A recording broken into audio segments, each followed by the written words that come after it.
You got the bird.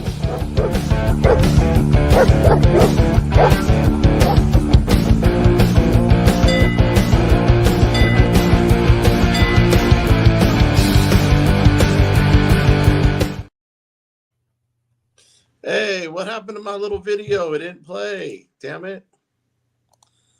Oh, man. That sucks. I guess I did something wrong. Anyways, here, let me do this. I guess my intro is only going to be so long. Let me pull this up. I wanted it to play at the very beginning of this thing, and it didn't. So that's man, it sucks. Hang on a second. I did it just for you guys earlier today, too. Jonesy and there. Effer. All right, hang on a second. I got it right here. I'm going to play this little bad chicken. Brownie might like start trying to sing, but hang on.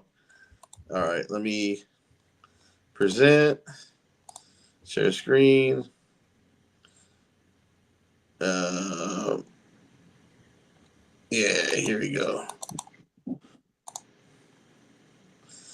Can you see that okay, Brick? Yep.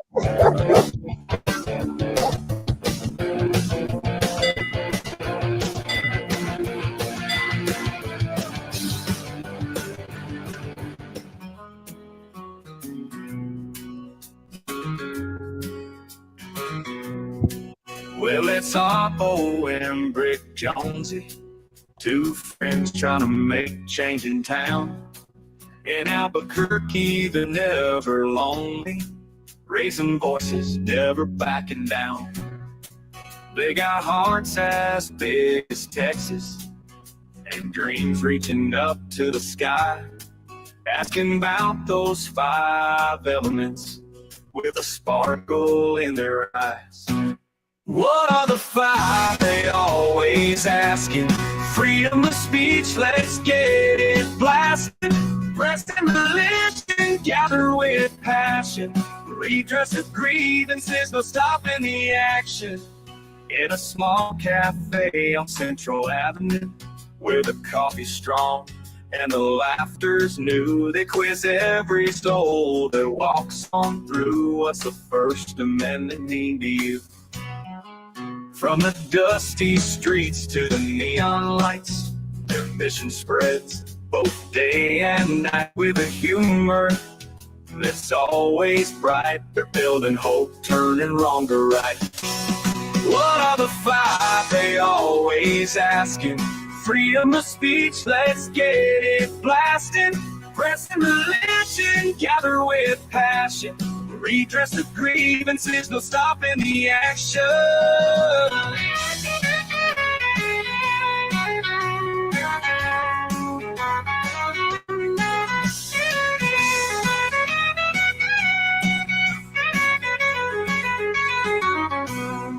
From the dusty streets to the neon lights, their mission spreads both day and night with a humor that's always bright. They're building hope, turning wrong to right.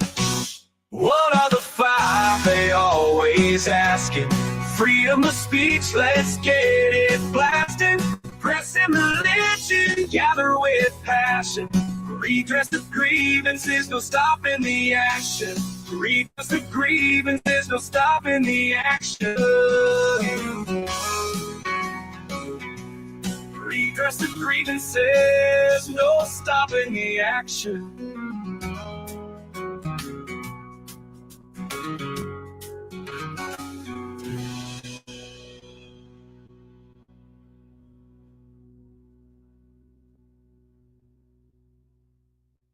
Like it.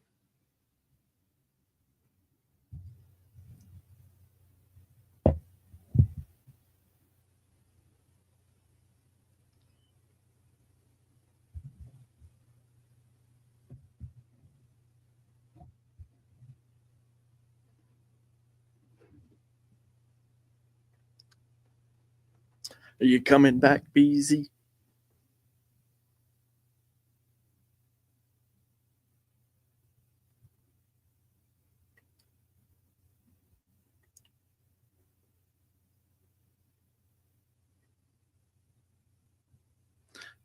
Well, if it's not one thing, it's another, isn't it? Waiting on a busy watchdog. Waiting on a watchdog.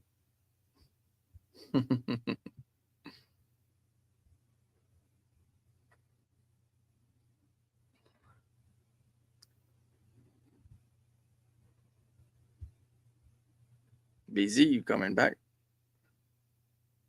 Shit, I've been talking the whole time my mic was muted. Mother effer. I turned into Carolina. Yep, and we don't see. There he is. Sorry. Yeah. No, no, you didn't lose me, guys. I'm over here doing things on the back screen and yeah. Anyways, let me go ahead and play. Let's see. Can you guys see this? Okay, this is Brick's video from earlier. For those of you who didn't catch it, we're going to do this with some commentary. 32 viewers. Really? No, we didn't.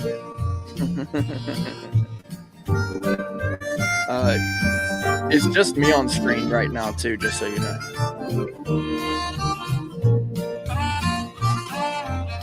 You might want to add you to the layer. There you go.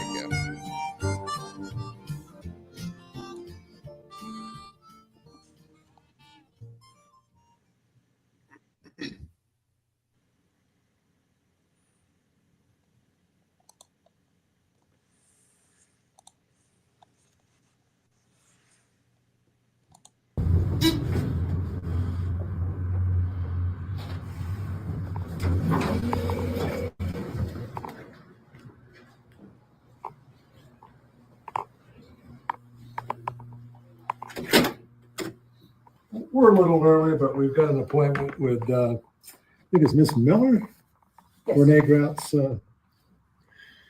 go-to. Yeah, perfect. I will. We figured it's better to be early and have a little extra time or be late and not get seen. So Yeah, we're what time here. is the meeting at? 4 o'clock, I think. 4 o'clock? Perfect. Well, we'll sit and we'll, if she's not going to be available, well, we can conduct some other business. But if she's available, fine. Yeah, feel free We to didn't have want a to, because there is a city council meeting tonight, right? seat. Yes, sir. And that starts at what time? 5 p.m. Yeah, we wanted to make sure that we had plenty of time if she's available. Okay. Yeah. Thank you. Awesome. Thank you. Anytime you want to ask me anything, just let me know. We haven't even started, man. Yep. Is that the meeting hall in there I saw this beginning on that part. side? Our committee room, but yes, they do hold meetings in there. Other departments rented out to hold meetings. Cool. Sure. 10-4. Where is the meeting?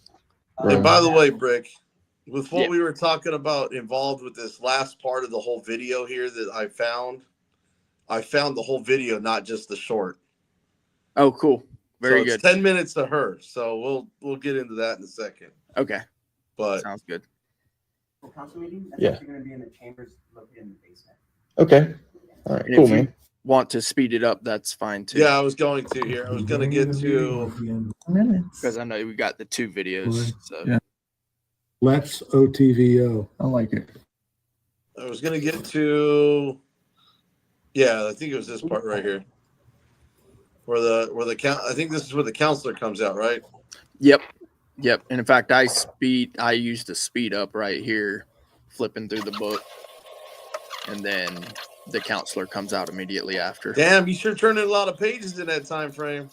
Either you were reading all those pages and it took forever, or those were all pictures. 20 years old. Yeah, I wasn't really reading it. I was looking at the pictures. It's an old book. It's like 20 years old, sitting on the table. Hi, I believe they need to update their scholastics. It's Let's, but hopefully we can meet somewhere. There's a table. I'm Rachel Miller. And, Very nice. Hi, Rachel. Nice to meet you. So Rachel Miller is the assistant of Mrs. Grout, who is the vice president / counselor for District 9. Oh, yeah. I'm a Thank you for veteran. serving. We appreciate you. Back in '76, it wasn't that big a deal. There's been a few wars since then. So Every war is a big deal. but you know what I'm saying? As far as in my time, I didn't serve in any wartime, I'm glad you didn't have to. My wife says that too. Yeah, have a seat. All right, let me just, What are you doing? I'm recording. Oh, okay. We make sure to document everything we do. Oh, okay. And let me just put you a little bit of notice here. We've been to the, maybe the people ahead one second. And are you Yeah, recording as well? Yes. Okay. Oh, yes. So, just to kind of get us started. Okay. So you want to kind of give a little background here? Yeah, so you know, and I do kind of talk to her a little bit about it. So basically, we're looking for these records in regards to the welfare check. And they've basically been stonewalling us on certain things. And so we have at this point requested to speak with Ms. Grout, who is the counselor for District 9. And so we're trying to make sure that we cover every single angle so that they really have no excuse when it comes to the accountability. So that's kind of the background. We're looking for records, and it's in regards to that welfare check that is on the video. I mean, most of my content is pretty much covering this story. So, you know, that's kind of the basis for it. Okay. I'm going to go ahead and continue on. Yep. So basically, what we're dealing with is we are trying to get some records, and it's in regards to a welfare check. Okay. Now, the welfare check happened on the 20th of November. Okay. And the police were sent to this gentleman's house. Okay. Okay. Mm-hmm. And so basically, we're trying to get the records surrounding all of that. Oh, okay. Now, we have retrieved some records. Okay. How did you retrieve them? Tell me your process. Yeah. So we went to the records department Okay. for the police station to try to get basically, you know, body cam, the incident report CAD, all that information, as well as we were interested in getting The officer's oath of office that they. First off, none of her goddamn business what your process was. Michael Eline in the house. What's going on, buddy? Hey, I need everybody that hasn't done so already, make sure you go over and subscribe and like over at dang, Rob, appreciate it, buddy. I think you just made a purchase. Because that was a weird amount. You guys make sure that you guys go over and hit that like and subscribe button over to Brick Jonesey's channel. He's only got 485 subscribers, as you guys can see. Yep, that was definitely an order there that I saw come through. So Jonesy, I don't mean to put your business out there with 485 subscribers with 54 videos and only 23,308 views. Joined July 27, 2016. Of course, you've really only recently done something with your channel. Correct. But we're trying to get him monetized, guys. So anybody who can hit that like, subscribe button on his videos, subscribe to his channel, help him get monetized. I'm going to put that out there again because I didn't space it out a little bit. So there we go, right there. 485 subscribers, 54 videos, 23,308 views. So make sure you guys get over there and hit him up. And we're going to get back. Look at this. Oh, man, appreciate that. Daniel Penny, manslaughter case dismissed. Me and Brick Jonesy were talking about that because we were on the phone when you sent me that text. We're probably going to be covering that. That's the Marine that choked the dude out and killed him on the subway for trying to defend everybody. So, Yep. Good Yeah, deal, good deal, good deal. That is a win. That is a win. I'm going to get back into your video real quick because we got some exciting news that we were just investigating right at the end of Brick Jonesy's video.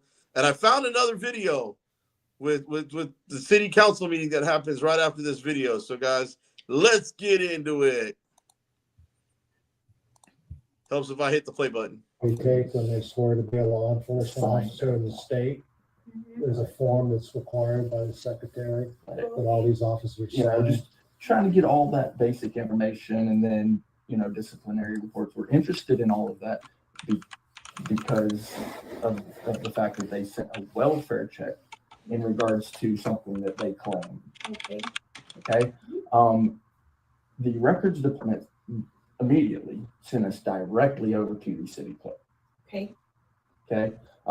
We went to see the city clerk that day. We put in the records requests for the basic information, the stuff that we could understand to get. We did not retrieve everything. They said it was too broad, kind of gave us the runaround. So we went back. Okay. And the first time we went was on the 23rd. It happened on the 23rd, the 20th, the welfare check. We went on the 23rd to go retrieve it. September, yeah. Oh, September. You said November. Yeah, excuse me, September. Oh, Yes, okay. I apologize. Okay. September. So this is a couple months now. Yeah, over 2 months. Okay. Yeah. Okay. And so we went back because we did not retrieve everything that we requested. Okay, so second visit. During that second visit, we spoke to the deputy clerk, and the deputy clerk, it seemed that he didn't really have a full understanding of what we were requesting, he said, basically. And so we basically put the request in again. No, Brick, they seemed like they were actually listening. Yeah, but I don't know if you noticed that there's not a whole lot being written down. Now, I've done other interviews like this. I've been to the mayor's office. I've been to the, the record, or not the records, but the council. The most notes that were taken was while I was at the mayor's office. I mean, the people I was talking to, actually those were like communications individuals for the mayor. Whereas the assistant right here, she's not really writing anything down. She does jot some things down during this. Right. But I am literally sitting right there. I can literally see right over to her notepad. She didn't really write a whole lot down. They are listening though. They're listening, but they weren't right. Okay. Okay. He was also, well, according to the request, when they sent back the IPRA. the notice for it, That next system that you're able to go in and make your request if you've got the computer kind of thing. they were telling us that we needed to pay for this. Now, I'm indigent, so when we went back up there, we were able to negotiate that I'm indigent. I need these records for me because it was about me. And so that was negotiated, and that's fine, all that. So we put in the new records request to ensure that everything would go through smoothly. Went back a third time because we didn't get everything again. So that's 3 times to the city clerks, 1 time to the records office. Now that's 4 times trying to get it. So we just decided to come on to the mayor's office, which is upstairs, and just speak to them. And so we spoke to, Yeah, I got. would have been No, I got them right here. Yeah. Sandra and Daniel. So you'll like this too. That's the communications guy, not the communications guy, but just on him. So Yeah, when you start getting them. Pause it. Yeah, go ahead. So the angle I want to point this out because I want people to be just kind of aware as to what you can and can't do, right? So because we live in a free country and you have the right to press, you have the right to record anything, anywhere and all that, when it comes to, the public venues and all that. So you've got 2 angles here that are going on. One of them is my camera and the other one is Letz's camera, right? And so what you're looking through right now is actually Letz's camera. He set it up on the counter up by the receptionist, right? So at the glass, he was able to set it up right there. So you could get this nice broad view of us. And then of course the other view is my angle. I just wanted to point that out because, it's a really good point to bring up, record everything, but also it's good to get, a good angle and that sort of thing. And even during this video, there was a couple of times where I actually got up with the camera and moved around, did what I needed to do, go where I needed to go. But just wanted to point that out because it's just a really great angle that Letz was able to set up here. All right, we'll get back into that if you're good. Yep. Okay. Who that we've spoken to so far, this is why we're here, if you obviously. And so during that visit, okay, we basically explained the situation to them, and put in the records request to them, asked, why is this happening? Because we're just simply asking for some records of the occurrence. Yeah. We're interested in the phone call that happened. By this time, we've actually gotten, we did receive the incident report. Right. And on the incident report, it states very clearly that a phone call was placed. It states that the phone call was placed from Lee County Sheriff's Office in Florida to Albuquerque Police Department, stating that someone had made quote unquote harassing phone calls to that department. Okay. And due to that and a teletype, Albuquerque decided to move on it and send a welfare check. So that welfare check happened. And so now we're requesting those records.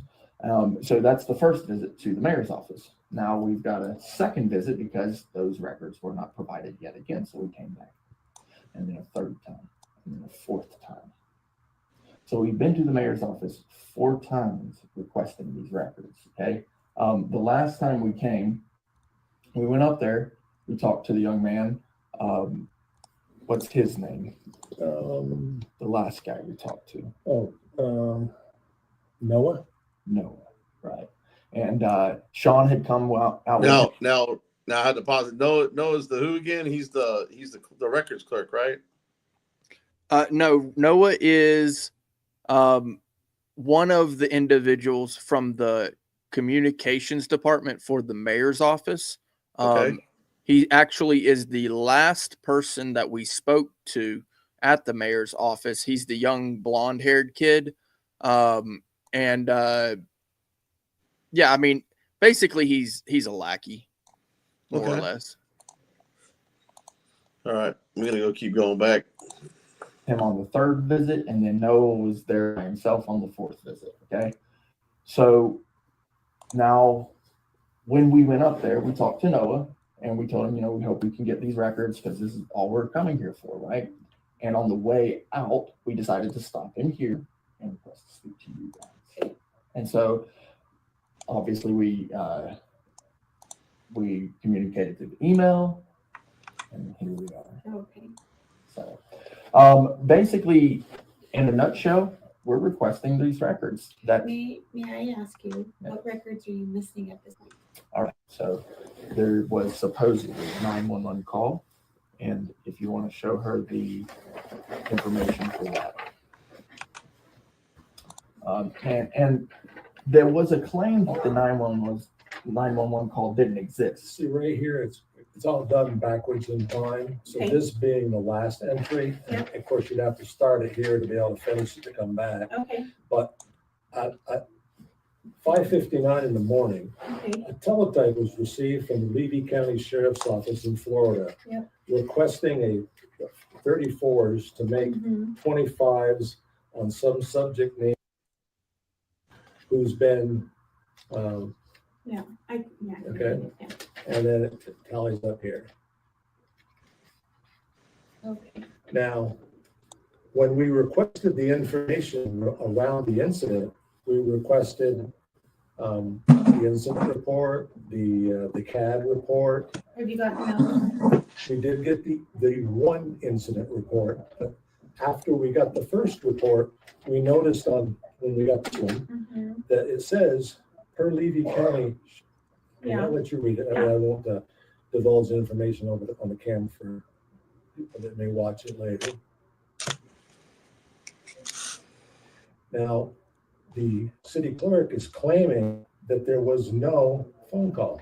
Oh, And the police are claiming that there's no phone call because that's where the clerk gets their information. right. So when this was presented 2 weeks ago, So, on our what do you- fourth what do visit you- to the mayor, How do you look it at had that, all this BZ? information. Well, as far as in what part of this, the phone call part, or Yeah, the phone call part. I mean, so let's say that it says on one report that, well, let's say that the initial report says, because that's what it says, that a phone call was placed. Well, to me, that means the phone call was placed either from a landline or a cell phone. Right. That's what that would mean to me.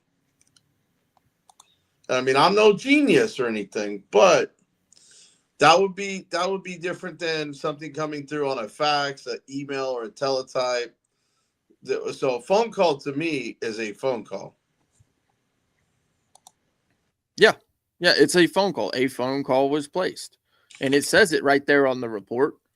I mean, obviously, I've already put that on my community page for people to see that. And So the question is was there a phone call placed, or did somebody put the wrong verbiage on the report? I would say a phone call was placed. Not only was a phone call placed prior, but I believe, according to the paperwork, a phone call was placed afterward as well to ensure that the teletype was correct. Well, and yeah, that's kind of where.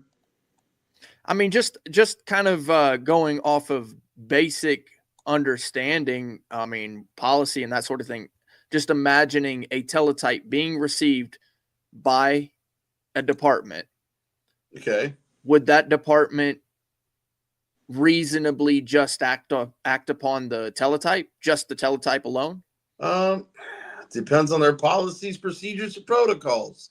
If they're living in the Stone Age, probably. I don't think that if it's coming from one agency to another, which it did, it's possible. I don't want to say highly probable, but it's possible because there's just that little bit of, you know what I mean? So I don't want to rule it out altogether, but it's possible. But somebody put a phone call on there, so I mean that's shame on them. Shame on them. That's all I can say. So, Yep. Says I agree with BZ, but not the brick. I don't know who bartender 43 is. Yeah, I timed him out. He's just a troll. Just a troll.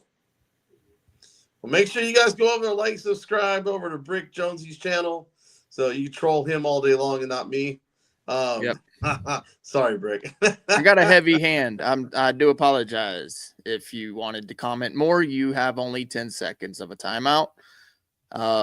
And if BZ wants to chastise me for it, or Please, brother, don't tell me to something. use support break.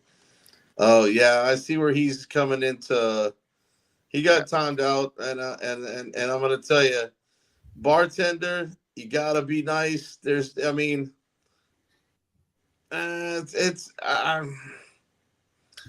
he didn't call you a frauditor, so that's a plus. So to me, it's just kind of poking some fun at you. I don't want to be an auditor. It just so happens that we live in America, where everybody in this country should be an auditor.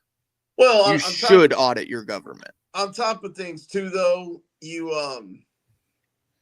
this kind of landed in your lap. It wasn't like you went out to look for it. All you're trying to do is get to the bottom of it. But yeah, it literally crossed over the easement.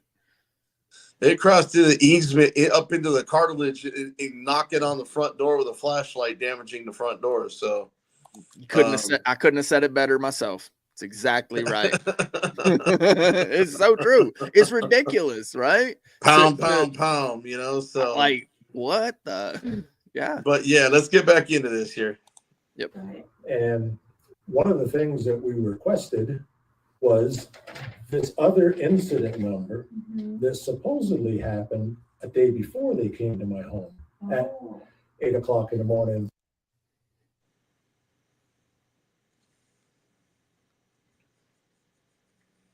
I think that's my biggest super chat I've ever had.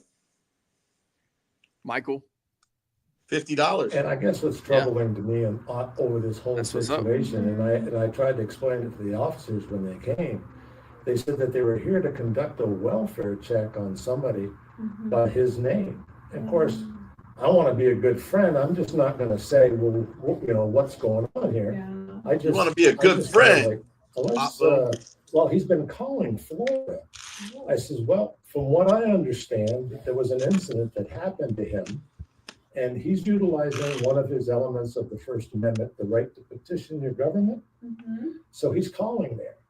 And I think you folks can understand that if you call in good faith and you're trying to speak to somebody and try to get at least your petition heard, that if you're hung up on, or you get routed to a 911 emergency line instead of a non-emergency line so that they can claim that you're tying it up, well, maybe after the 10th try or the 15th try, you might not be leaving a nice message on the answering machine. Well, that message that was left on the answering machine, exercising his First Amendment right to petition his government, should never be able to have somewhere in Levy County call Albuquerque and make Albuquerque taxpayers do a so-called welfare check on somebody that they're really not interested about. So what do you think about to kind of give that? you a little backstory? Hang on. How do you How view that? And I don't mind telling. Are you talking about the comment that I have displayed, or are you talking about the comment that Otvo Well, let's said? go ahead and answer the chat first, and then yes, I was talking about what Let's was just talking about. Do we believe that our show makes a difference? I believe so. It certainly has made a difference for me. I certainly have learned a lot from watching shows like this, right? So I didn't, all of a sudden just up and decide, okay, I'm going to become part of something that I don't even know what it is, right? The community exists because of shows just like this. So do I believe it makes a difference? Sure. It's made a difference. What about that answer to his question right there by Mike Webb? If it wasn't making a difference, you wouldn't be. Oh, look at that. Yeah. I mean, yeah. Are you alive? We're trying to get the youngsters in here on this vertical mode to maybe learn something and open their eyes before it's too late. Exactly. Open your eyes. I know you're from Australia and you guys don't have a Second Amendment to protect yourselves. Sorry that you don't live in a free world. Sorry about that. But you know what? We do, and we're still trying to fight for our freedoms instead of just giving it up like Australia did. That's right. No hard feelings, because you're just one person. You're not a whole country. But we are battling a whole country of government corrupt criminal officials. That's right. That's what they all are. Many big cities, big giant cities. Yeah, we don't have the big wilderness like Australia does. Yep. And so in regards to what Let's was just talking about how that, okay, so let's move past the part about that they sent a teletype and made a call.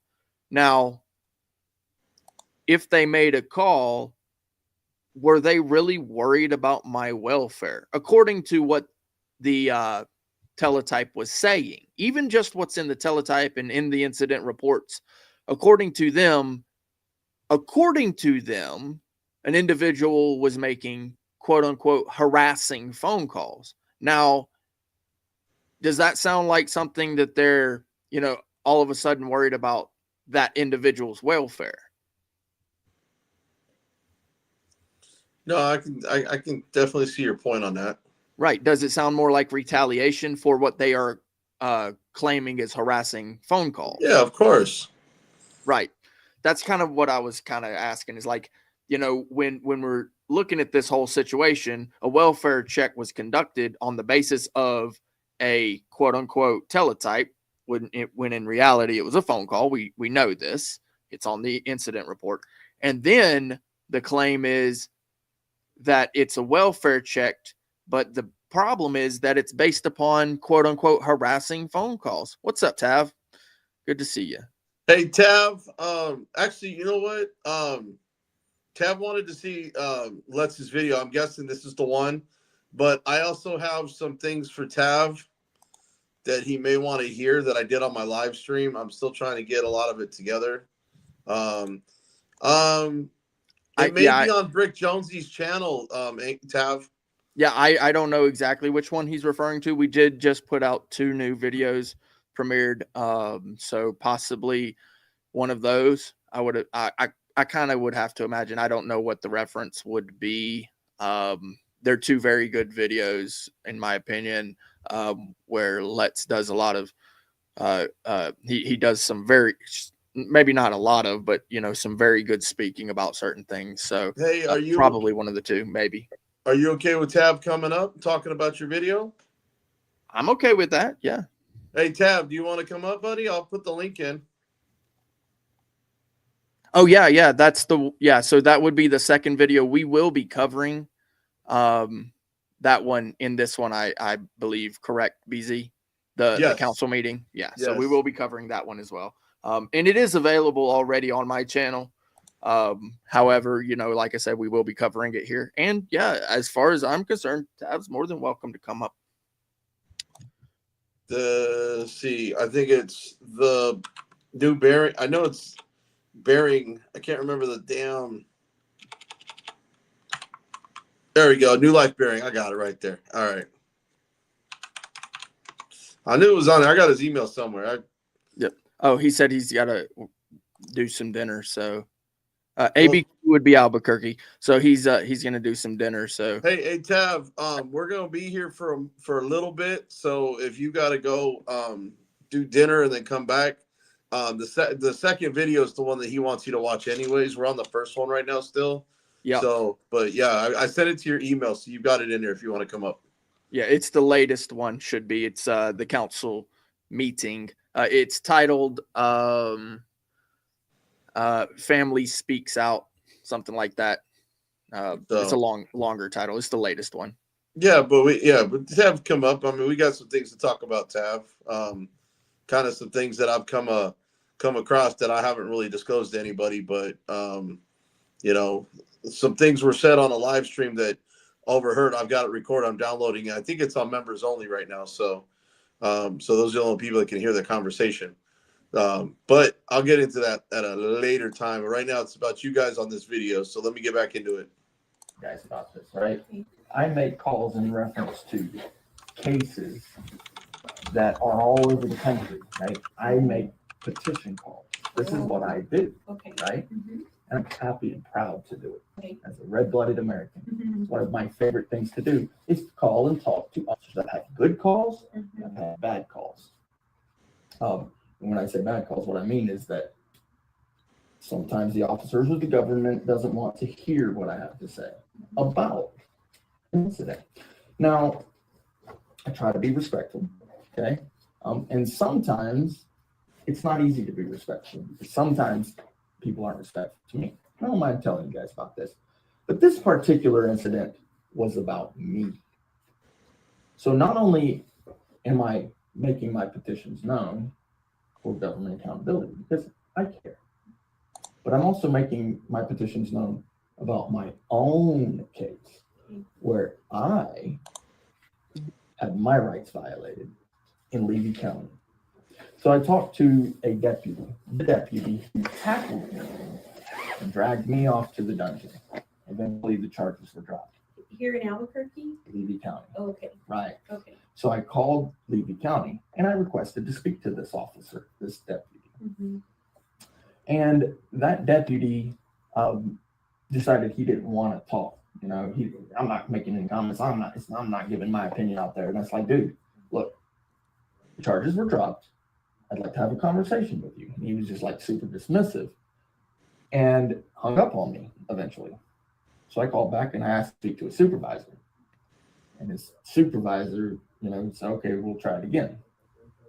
So he called me back. The deputy called me back. And during the course of that conversation, he still wasn't very receptive of the way that I felt about the situation, especially considering that he dragged me off to a dungeon, right, on false charges. and basically, He told that lady you dragged her out to a dungeon. Yeah. I'm glad you paused it right here anyway, because I definitely told her, it's that's what it is. It's not a jail. Like, I can't believe you didn't bring up the torture cuffs too, man. Well, and not the pink furry ones. That particular incident, it wasn't a wild craziness that the one prior to that was, but he did drag me off to a dungeon. I mean, it's not literal dragging, but it's still to the dungeon. But so particularly right here at this moment, this is where I'm telling her about the conversation that I've had with this deputy. And during the course of attempting to speak to him, I did have to make several, when I say several, I do mean several calls over the course of a couple of days, right? Not weeks, like some people have claimed, like Levy County claimed, and then somebody else covered that on the belief. I'm not even going to mention his name because I don't want to bring shade to his name. He's a fellow member of the press. He just believed whatever Levy County told them. Well, guess what? You believed the police. They investigated themselves and found no wrongdoing, and you believed them. So ain't that always the case, though? So when you're investigating the police and they tell you something like, he made calls over the course of several weeks, and you believe that without evidence, I would say maybe you shouldn't be press, especially if you're going to put that story out there without evidence, with one single phone call that's taken out of context. So I just want to respond to a particular fellow member of the press in regards to that. And perhaps he may see this at some point in time. And hopefully he understands what I'm saying, because what's about to play is the reason why I made the many calls that I did. So without further ado, she hasn't heard this, but I play this for you guys because I want you guys to know exactly why I made the many calls that I did. What I was trying to help him to understand, if he wants to understand, is that his job does entail protecting our rights, which he did not do that day. But during the course of that conversation, what he told me was that the state of Florida and Levy County with it can secede from the United States anytime they could feel like it. I have the right to make my petitions known, right? To me or to the sheriff's office? To my entire government. Do you work for the government? Do you receive a federal payment? No, sir, I do not. You don't receive federal dollars. I do not work for the government, sir. I work for a sheriff's office. The sheriff's office is its own entity, sir. It is not a government agency. It is an entire separate entity that is not. Well, perhaps this is where your education is lacking. So the sheriff's office, the department, does receive federal tax dollars, number one. Number two, it is a government entity. It is not some thing on an island by itself, right? You are subject and bound by the Constitution of the United States. And this is an independent nation that you are to follow that Constitution, okay? We are an independent state, sir. The United States is an independent state of multiple states, sir. So you're of the uneducated opinion that Florida is just an island on its own, that it's not subject to Constitution of the United States? Sir, Florida, along with every other state along this nation, sir, is its own entity, sir, together combined. we make up the United States of America. If we choose to secede from the United States, we will break the union of which we have had since the Civil War ended. Now that is completely unacceptable, Okay. in my opinion. So that phone call, it wasn't the reason I called Levy County in the first place. Yeah. But that deputy, Gregory Chase, actually, I do believe it's Coulter Gregory Chase, but Deputy Chase of Levy County Sheriff's Department is the individual who dragged me off to the dungeon and arrested me on false charges. Those charges were eventually dropped. And so during the course of trying to get justice for myself in regards to that and trying to ask him or ascertain why it is that he believes that that's okay, this conversation ensued. Now, I don't know about you guys, but I grew up in a nation that is united. I didn't grow up in a nation that is divided. Maybe for some people it is. Maybe for the police, they see themselves as the governing entity who gets to decide what this country does and doesn't do. But if that's his belief, well then, see you later, dude. You know, if he wants to secede from the nation, I'm sorry, but we don't need you here.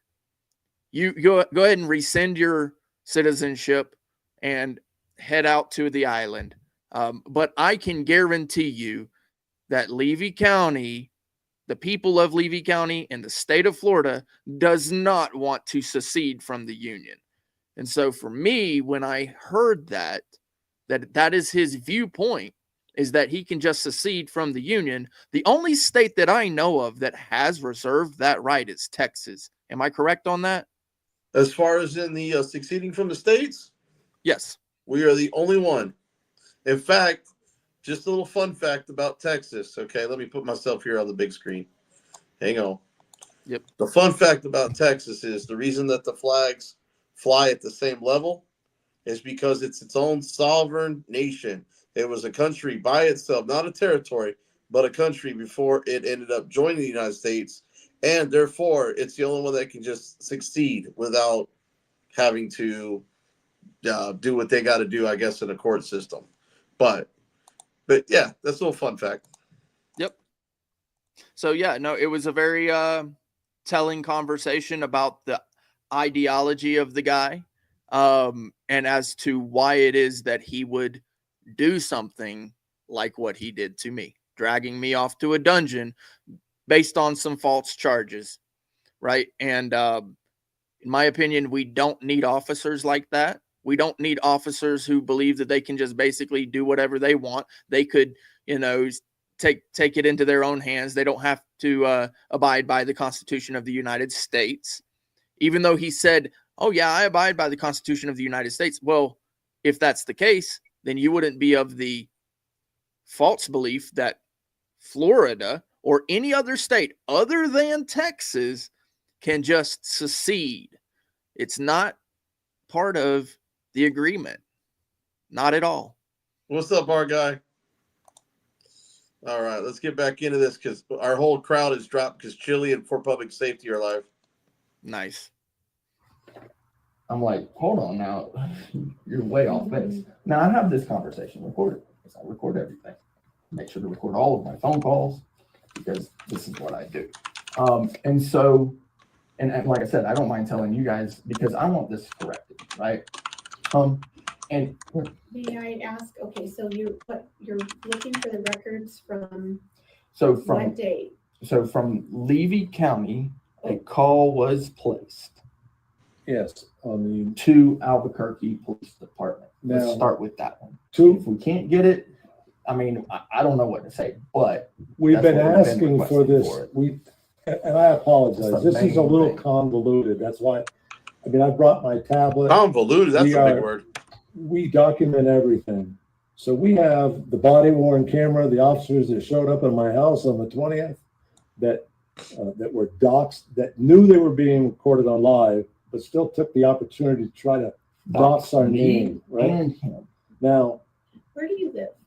I need to know your address. Well, I live out in, Okay. okay, Give up your Fourth Amendment And, right. What is your name? right? My name for today's purposes is Letz Otvo. Okay, that's my YouTube I can handle. tell you that right now, that live stream where we went out and filmed their activity on the street during that quote unquote welfare check is on my channel right now. On the YouTube channel for public consumption, Brick Jonesey. Probably, Mike. And it's BRICK JONESEY. Okay. Many people have seen this. In fact, I will tell you thousands. Actually, if we're talking about the other channels, I mean, literally tens of thousands. Okay, so what you're needing is you need the phone call from what date? What date is the claim of the phone call? The 19th? Yeah, the 19th Of phone September? call of September. September. Yep. And that's not the one that's on that paper that he just showed me, correct? No, the one on the paper that I just showed you here was all they sent us was a teletype.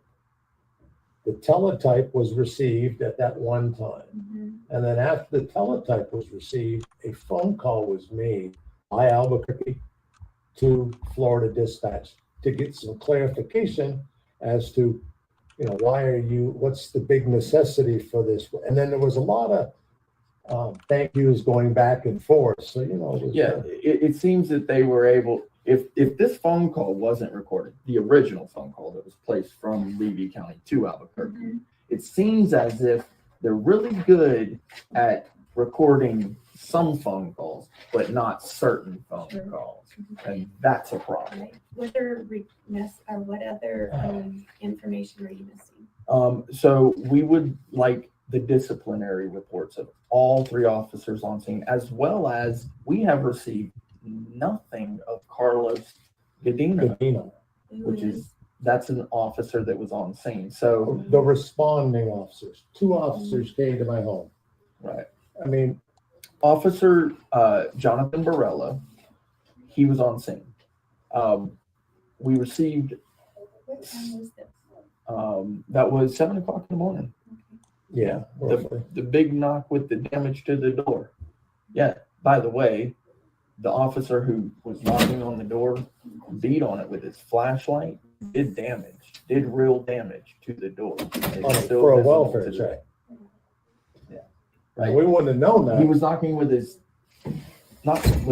hand first, but I guess that wasn't loud enough and didn't do enough damage. So he took his flashlight and beat on. And you can see in the body cam where when he walks around the corner back to the garage, where he's literally like walking around, peeking around the corner, see if it's really weird. But before he stands there, he looks at the bottom of his flashlight to see if there's paint on there before he puts it back in his belt. So he knew what he did. Whoa. That's why I keep asking Otvo if he's gotten his little reimbursement from the paint.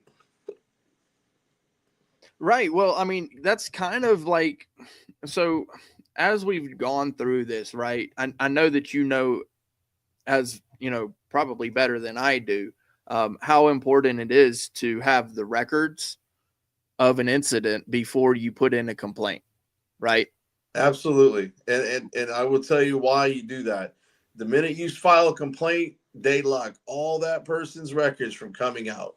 So Right, exactly. And so also another piece of that would be understanding the policies, procedures, and protocols. They probably have a manual, that sort of thing, and really pointing out exactly where and what it is according to what the policy, procedure, or protocol is in the manual, right? And so during the course of all of this, that is one of the things that we have requested. I don't know if you remember, I was doing that live stream at the substation. yeah, and that's with literally the commander and the lieutenant. Yeah. And all we were asking for was a simple records request of their manuals, right? Policies, procedures, and protocols are general orders. Yes, sir. Right. And so they refused completely to take the IPRA request. I remember that. They weren't even going to take the request. I mean, it's not their job to fulfill it. It's just their job to take the request and forward it on to the proper channel. Right. And so at this point in time, it's not even a matter of, you know, what are they going to fulfill as far as the records request? Now I just want to see if they're going to do the right thing at all, right? Are they ever going to do the right thing? I feel like I'm going to be like a Jack Dorsey at the White House press conference over there at the mayor's office instead, you know, just holding the camera and the mic to their face going, so what are you going to do? What are you going to do? What are you going to do? You know, do I need to become a Jack Dorsey in order to get, you know, the information that is required for them to do their job that the taxpayers pay them to do? Like simple records requests, like for a simple manual? Is that as like, is it, bro, they literally sent back that it was too broad. That was too broad of a request. Yes. And I will tell you this, you do have to narrow things down sometimes. But is a manual a simple manual? It's how hard is it just to go ahead and email you the PDF file? Because it's all in PDF. Right. It's all on the website. Yeah, no doubt it's on the website, but simply just click a couple of buttons, copy, paste. Let me give you a scenario of what I did once. Okay. Yep. I did this to Fort Worth PD, who has all their policies online, which most of these departments do anyways nowadays. Now, you know, I love my policies. I love policies because I look for the violations of the policies. Those cops have to march to them. You have no idea how much they have to march to them. And when I find a policy violation, I file a complaint if it's a serious one. But I went to the point of already having the policies in front of me and said, okay, records request. I want, and this was pertaining to Carolina's case. I said, I want all the policies, procedures, protocols, general orders, special orders, and process of everything you have that pertains to an investigation or setting up a crime scene. And they came back with the policies, procedures, or general orders with it highlighted exactly where the orders are. So, yeah, that's yeah, and I want to be clear too, because you know, with Mike Webb's comment just below that one, do I believe that they are going to do the right thing? No, I don't. So I want to make that clear. Do I want to see if they will? Yes, but more than that, even so, too, I want to be able to show it, right? I'm doing all of this to show and see for myself who is and isn't going to do the right thing. So there are the lackeys, right? There's the little assistant sitting here, Rachel Miller. She's basically just the assistant, whereas the councilwoman, she's the vice president of the council, right? Now, I know that her job is, you know, very big, right? She's got a lot to do, but she is the counselor for District 9, that area where this occurred. So her constituents are coming to her saying, hey, this thing happened. Are you willing to ensure that accountability takes place? So basically, we've been to the records department, no accountability. The city clerk, no accountability. The mayor's office, no accountability.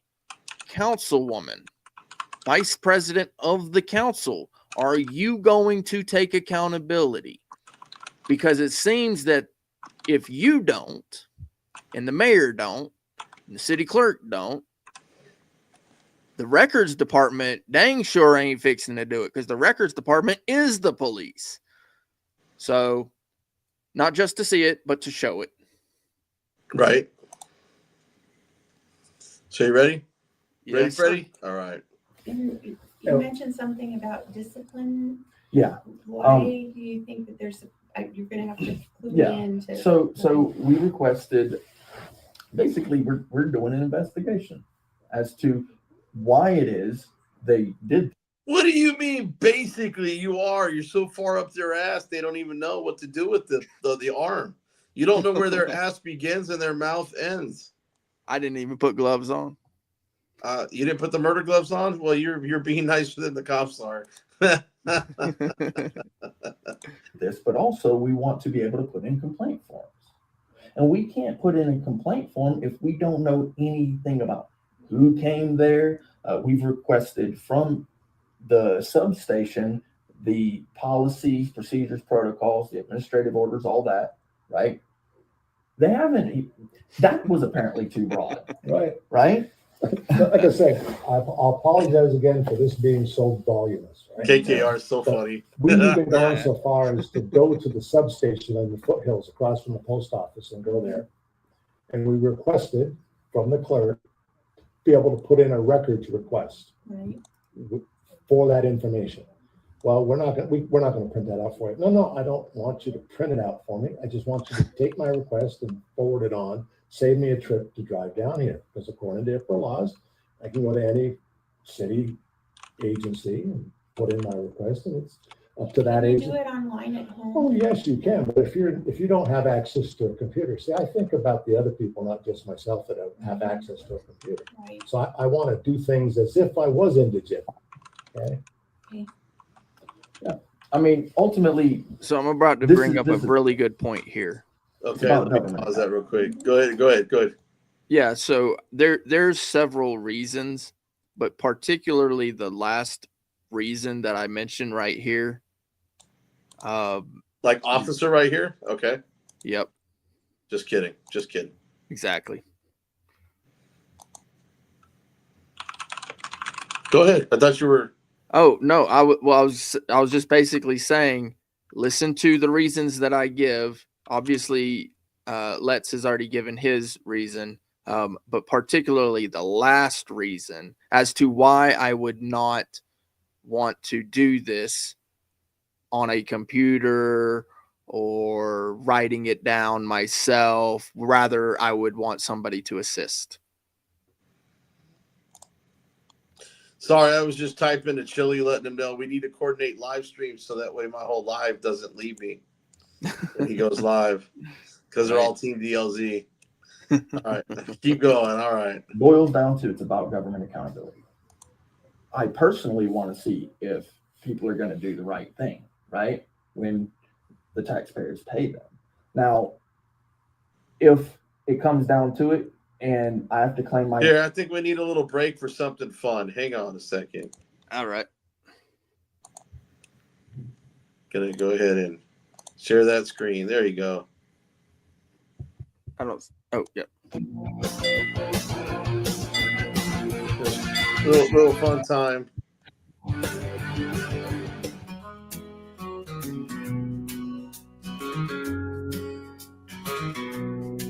Well, it's Otvo and Brick Jonesy, two friends trying to make change in town. In Albuquerque, they're never lonely, raising voices, never backing down. They got hearts as big as Texas and dreams reaching up to the sky, asking about those 5 elements with a sparkle in their eyes. What are the 5 they always asking? Freedom of speech, let's get it blasting. Pressing militia, gather with passion. Redress of grievances, no stopping the action. In a small cafe on Central Avenue, where the coffee's strong and the laughter's new. Yeehaw. Every soul that walks on through, what's the First Amendment mean to you?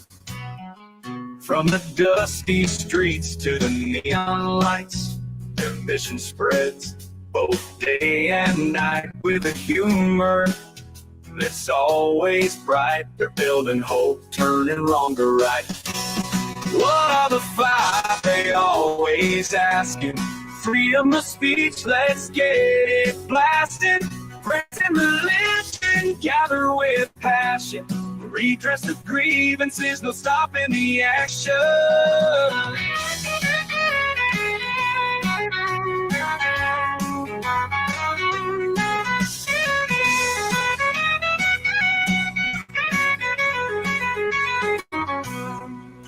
From the dusty streets to the neon lights, their missions. Okay, then we'll get back to it over here because that was that's it's just going back into the chorus. Yeah. I don't like Chili's way, but we need him. That is correct. Then I'm Beck, gonna do yeah, that. look at Rob Now, if I didn't Merriman. have hands, Hang if I on. couldn't see, I would need someone. Rob Merriman ordered some K-Bar stuff a little while ago, and Nice. I've already placed his order, so it'll go out on Monday. Beck, yeah. Nice. He ordered like a K-Bar fork. Oh, okay. It's like an indestructible fork, my man. Gotcha. Yep. Nice. And That's a sheet to put it in. So I think, or a knife sheath. I don't know. I had to go look it up. But I've already placed the order, so should go out on Monday. Yeah.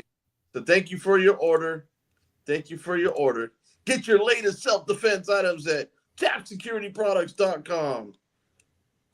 Someone to assist me. Oh, speaking of which, today's Saturday. Have you gotten your package yet? I do not believe so yet. Man, I'll check the tracking number. Yeah, it might be out there for all I know. So. Oh, sorry, Rob. I didn't mean to put your business out there. That was on a DL. Look at this guy. You gotta write that in the message, man. Oh. I like all my peeps that buy stuff because they get good quality stuff. That's what I'm talking about. Didn't Albuquerque give over thousands of the taxpayers' dollars to people who were deported into the state of probably knowing Well, I did not cover it in the council meeting video that I put out, but there's like $250,000 that's missing from homeless programs. Look above. Look at the comment above. Oh, it is. Nice. Good. Let me hit that play button to get back to it. Right? If I don't want to sacrifice my Fourth Amendment, then I'm not going to. You know that when you write something down, that handwriting can get attached to something and they can say that you did something, right? They can attach you to something that doesn't even belong to you based upon some quote unquote yeah, so do you understand what I'm saying right there? I'm understanding what you're saying, but she just looks lost. Yeah. So I'm trying to explain to them why the it lady is. The lady on the right, she's looking at her and looks lost. The other one's Yeah. just writing shit down because I'm sure she was lost a long time ago trying to draw a roadmap back to where she was. Yeah, the one on the right is Mrs. Grout. She is the counselor too. So, but I am trying to explain to her the reasons why it is that someone wouldn't want to necessarily just, write it down even, right? Would ask someone to write it down for them. It is very simple to me. Besides the fact that, we pay them, if I write something down, right, that can be labeled as circumstantial evidence for some case that I don't know about because they take that and enter it into evidence for something I don't even know about, right? So I don't want to sacrifice my Fourth Amendment means that I don't even want you to have my handwriting at all. Nothing. I know, Nothing. because then they can do like a handwriting DNA kind of thing. Yeah. It's like a calligraphy or not calligraphy, but here, I have to show the screen real quick because I got someone in the comment section right here, Connecticut, saying, "Let's get together to make." Guess what, buddy? You're a little late. You've been late, long time. Oh, look at that! Yeah. So that is a taser and brass knuckles. Well, the thing is, you can't have the brass on the outer part of it where the stun gun is because it would the current. Okay. So they've got part of the metal in like a hard rubber around the metal, but then they've got those prongs right there with electrified. So it's not super heavy, but it's got a little bit of metal towards the top there. But this part of it is all rubber handle. Yeah, you can't have it out of metal, or you would electrocute yourself. That makes sense. Because the metal's like a conduit, so it'd just be like, yeah, it would conduct on you. yes, sir. So, but yep, that's it right there. So I only had to put that up because he was sitting there. He was sitting there saying something, so I had to show him. And that's on my website. That is on my website. Nice big. He says plastic. Well, I wouldn't want shit. No, I would want rubber. Rubber's grounded. But you know, like I was saying before, you're more than welcome to because I know that on YouTube there's like a speed button. You're more than welcome to speed this up. Not fast forward. I know what you're saying. Never mind. Right. You don't have to. I didn't mean to. Yeah, I didn't mean to hit that button. That was the wrong. I didn't mean to do that. Do playback speed. Here, we give it what 1.25. Yeah, probably. That way it's not so long. It's about government accountability. Boils down to it's about government accountability. I personally want to see if people are going to do the right thing, right? When the taxpayers pay them. Now, if it comes down to it and I have to claim my indigent status, which I am, then I'm going to do that. You know, if I didn't have hands, if I couldn't see, I would need someone to assist me, right? If I don't want to sacrifice my Fourth Amendment, then I'm not going to. You know that when you write something down, that handwriting can get attached to something and they can say that you did something, right? They can attach you to something that doesn't even belong to you based upon some quote unquote some evidence that they claim is factual. I'm not willing to sacrifice my Fourth Amendment to get information that already belongs to the taxpayers. In my opinion, all of this information should be available to the website. It should be no secrets. That's my opinion. I believe that body cams should be live feed straight to YouTube. That's my opinion. But I do understand privacy. I do understand that people want privacy. I get that. So I sacrifice a little of my liberty for everybody's safety. Right? I get that. I get it. But when it comes to simple records requests, it seems going back to the records. Going back to 2 weeks ago, on our fourth visit to the mayor's office, I had this list. We're still asking, as we originally asked for on the 23rd of September, we called it the 911 audio. But at the same time, I requested it originally. I said, I'm under the belief that there was nobody from Albuquerque that picked up the phone that says, oh, there's something going on next door. Can you please check? I says, I'm under the understanding that some outside state agency requested that Albuquerque do a welfare check. So it might not be through your 911 system, but it's attached to this incident report. It's dispatch to dispatch. It literally says that. Right. So, dispatch call. So have they given you any of the information on the list? The original list requested, and it started to even get confusing for me, if you can understand that. The original requesting information was, we're asking for the case report number for that incident and any supplementals around it. And as to why the officers showed up at my home on such and such date. Now, we also asked for the disciplinary records of this officer, not because I just want to know what kind of trouble they've got in, but I want to see if there's a pattern. And I also informed the officers while they were there, and I hate to say that because I didn't make these officers look bad on camera. My camera just caught these officers acting rude, unprofessional, and dismissive. In fact, one of the body cameras that from one of the responding officers that the city was provided to us, you have to understand, when they came knocking at my door, my wife wakes me up, says, there's cops at the door. Well, by the time I could... Well, she's at the door. Jesus, man. Well, what she needs is something like this. You see it right there. Let me blow that up a little bit.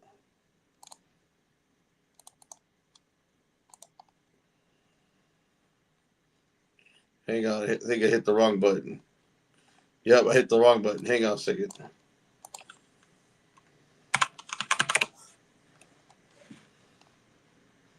You see it? You see it, Jonesy? I got throwing knives too, H-Go. I got it all. You just got to go check out my site, man. It's all categorized. But look, so just show you this real quick. Knuckles, got a sword cane, got swords. You want to get all, you know how, Brick, how Michael always talks about going all Viking and Celtic. There you go, right there. Yeah, so it's 1A all day, 2A in every way, right? There you go. That's what I'm talking about. You got like little samurai swords, cold steel swords, cut the pirate swords, fixed blades. I mean, dude, I've got it all. I mean, look, Damascus. I mean, I got all kinds of stuff. But yeah, let's get back into this. Sorry, man. That's why when he said about the wife, I'm like, yeah, she needs a stun gun. Well, she probably needs something more powerful. To get dressed to be able to go to the door, I saw them walking back to the cruiser. I went out barefoot, and as I went out, they were parked car to car, like door to door. And I went to the front of the first car, like to talk to him. I don't know him here. And he said, "Well, I just got some questions for you." I go, "Well, what's your questions?" He said, "Well, let me move my car." And he gave me the indication like he wanted me to back up. It's just as easy for you to go backwards as it is to go forwards. So I said, "Well, you back up." So he backed up. Well, he's laughing at me under his, in his own body camera. He's kind of like laughing at me just being there. It's a bit unprofessional. I know I'm a big guy and I might be scary looking, but I'm a teddy bear, so my wife says, okay? I've never been in trouble in my life. This is the first time I've ever had cops come to my house, and I'm 67 years old, right? So when I kind of have an inclination as to why they're there, but I still just can't believe that they're there, right? So I go out, and they got it on camera. On Brick Jones's YouTube site. There's all the individual body cams from each officer, and he went through the trouble to sync them all up in time, so you can see everything happen as if you were there, right? It's basically, you can see every step that we've taken. If you want to look at it, I believe it would be extremely beneficial to just basically go through the storyline. Some other video, just skip over. And the mayor's office has tried, we went in there, look at this, we've been to the clerk, we'll get this, we've got partial records, we've got more records that we need to request based on what little bit we've been provided. And they took all the things like you're doing here today, and then sometime later we got something that came in, but it was just the teletype. Well, that kind of brings me to my interest, right? And I kind of mentioned it before, is I want to see, who's going to do right and who's going to do wrong. And where it basically comes down to is that the police do not want to release these records. Bottom line, they do not want to release these records. We've gone to the city clerk 3 times as well. We've gone to the mayor's office 4 times. And each time we come back with nothing in comparison to the very first time we received anything. We did get the disciplinary records of Jonathan Borrella, which is one of the officers on scene, and the sergeant on scene. That came, we requested the sergeant. So we received those things. The disciplinary records that we received, one, there's no listed disciplinary record. It's just the individual complaints and then whether they were founded or not, right? The problem with that is that the ones that were unfounded, completely seen. You can read every bit of it. But the ones that were founded complaints, completely blacked out. What's the transparency in that?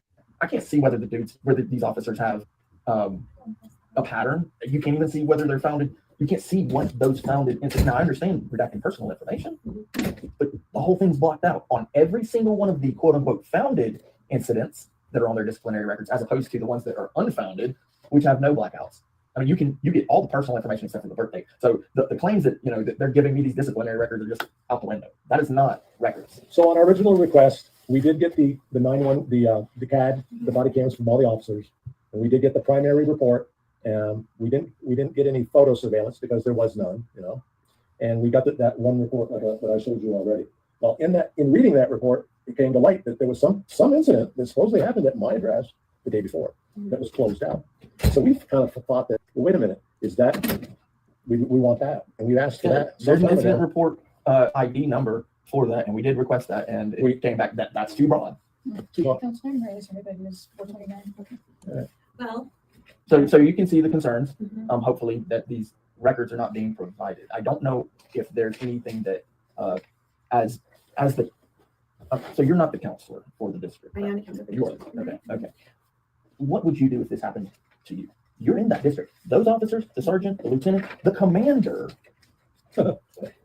I mean, that's reasonable, right? What's that? 99 cents? I know. I need to look into No, that's it just more. a sticker. That's a hot dog sticker, actually. I know. I'm just kidding. I just heard you say, "Is that reasonable?" It just was perfect timing because I was clicking on it, so it was just perfect timing. But no, I mean, I think you offended her. You're not the counselor. No, I am the counselor. Oh, you are the counselor. Come on, man, get it straight. They might think you're crazy if you keep this shit up. Well, she wasn't really. I expect a leader to be active. You know what I'm saying? To be not just like. No, not because just like the listening. leaders are like usually your people on the ground. They have to get their hands dirty occasionally, and they put the clean person up there on the pedestal like a puppet with their dirty palm up their ass. Right. Right. You know, that's why she's like, "Durr, durr," you know, Right. it's like Patrick from freaking SpongeBob. Right. Durr. Yeah. And I'm not trying to. Oh, you're not trying to trap her or bait her, bro. I can see that clearly. Yeah, I'm not trying to disparage her. I'm not trying to get her on the bad side of me, because I would prefer the accountability as opposed to the exposure of bad behavior. Look at the look on her face. I don't know if you can see my cursor, but look at her. Look at her. I mean, look at this face. Yep. Her hand gesture. It's almost. Hang on. Let's see. Thank you for your time. Commander of the substation didn't even, just before you go, real quick, do you know the fact? Yeah, she's trying to bounce. Yeah, definitely. I see the. Well, they just came out and told her that. Well, actually, her assistant right there just told her that it was 4:29, and so she's been out there for basically 30 minutes. Okay. And they're trying to make sure they're on time for the things that they got to do and blah, blah, blah, and that sort of thing, which I am absolutely understanding about. However, you know, that there's a time frame crunch here for her. However, for me, there's not, right? So what's more important, the time frame crunch for her, or is it the time frame for her constituents, right? So that question, and there is a balance that has to be made, because I'm not the only constituent, right? Yeah.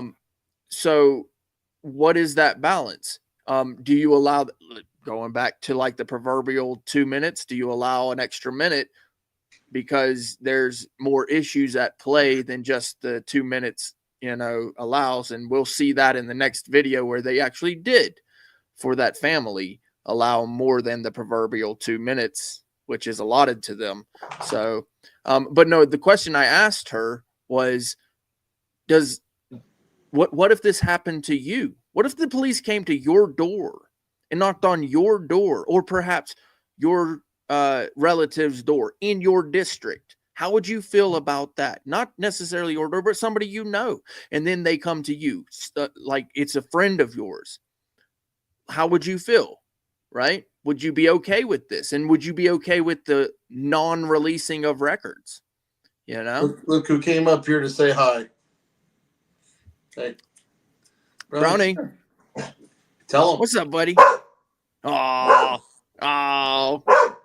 he's like a boy. All right, go lay down, buddy. Sorry about that.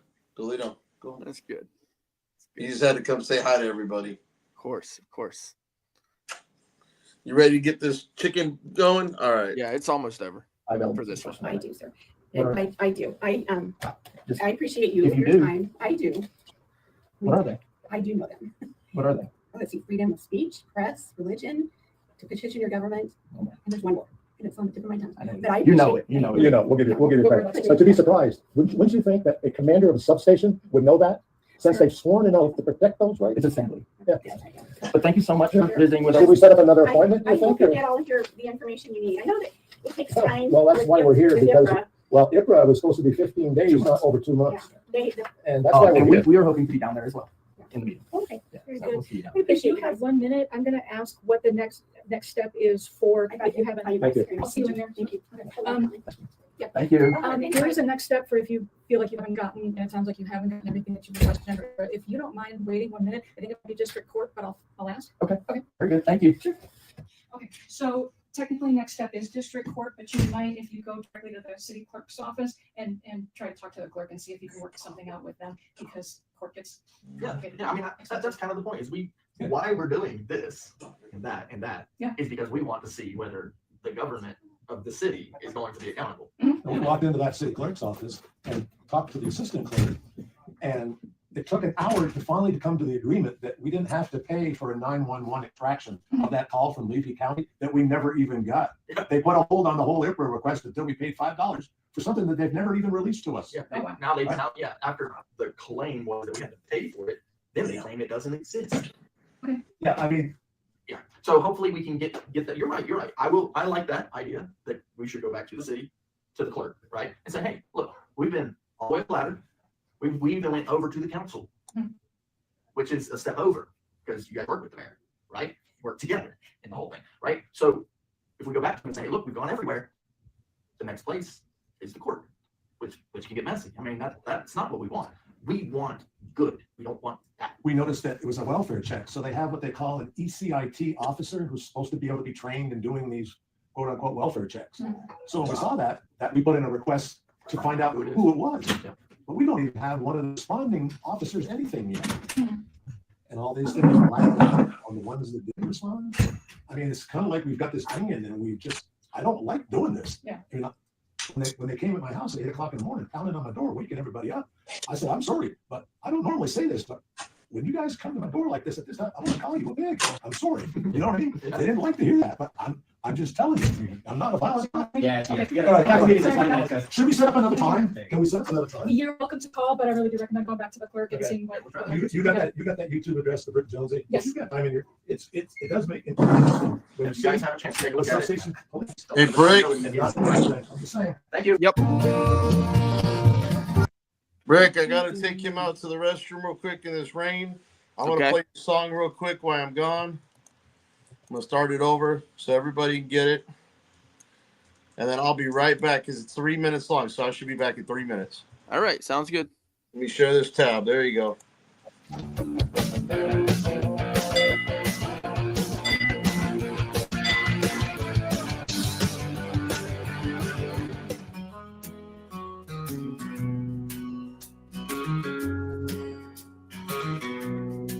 Well, it's Otvo and Brick Jonesy, two friends trying to make change in town. In Albuquerque, they're never lonely, raising voices, never backing down. They got hearts as big as Texas and dreams reaching up to the sky, asking about those 5 elements with a sparkle in their eyes. What are the 5 they always asking? Freedom of speech, let's get it blasting. Press and religion, gather with passion. Redress of grievances, no stopping the action. In a small cafe on Central Avenue, where the coffee's strong and the laughter's new, they quiz every soul that walks on through. What's the First Amendment mean to you? From the dusty streets to the neon lights, their mission spreads both day and night with a humor that's always bright. They're building hope, turning wrong to right. What are the 5 they always asking? Freedom of speech, let's get it blasting. Press and religion, gather with passion. Redress of grievances, no stopping the action.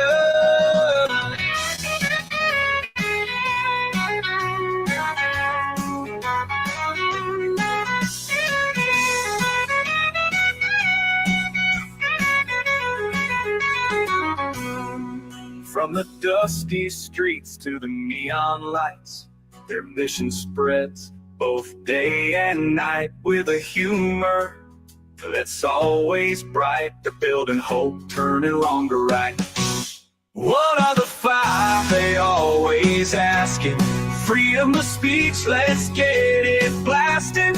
Press and religion, gather with passion. Redress of grievances, no stopping the action. Redress of grievances, no stopping the action. Redress of grievances, no stopping the action.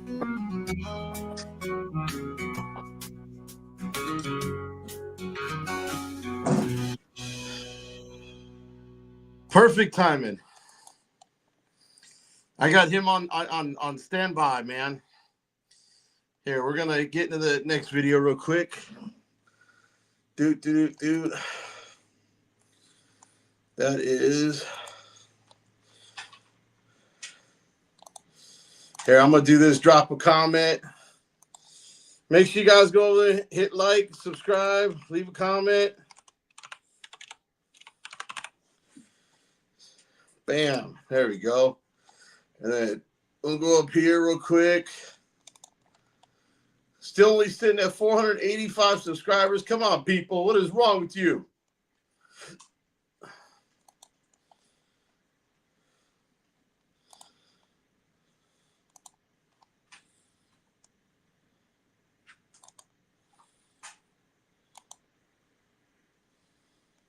Where's my volume? Oh, hang on.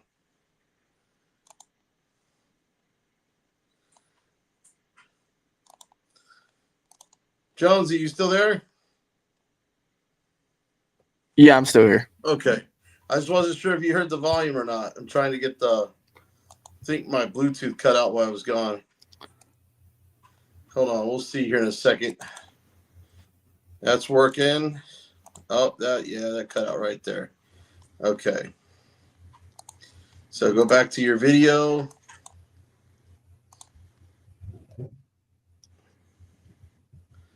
And we're going to have to show the folks this video when we're done. I think this is actually at the end, ain't it? I don't see anything. This is, you don't see, oh, you know what? Helps if I share the screen, huh? Probably. That's probably why I had no volume. What do you mean by, I don't know what that means, but you need to step out right now. Come on. Why? What do you have in your hand, dude? Good. No, dude, put your hand, bro. Stop, Right, fucking die. Stop, dude, stop. Cut. Get it, move.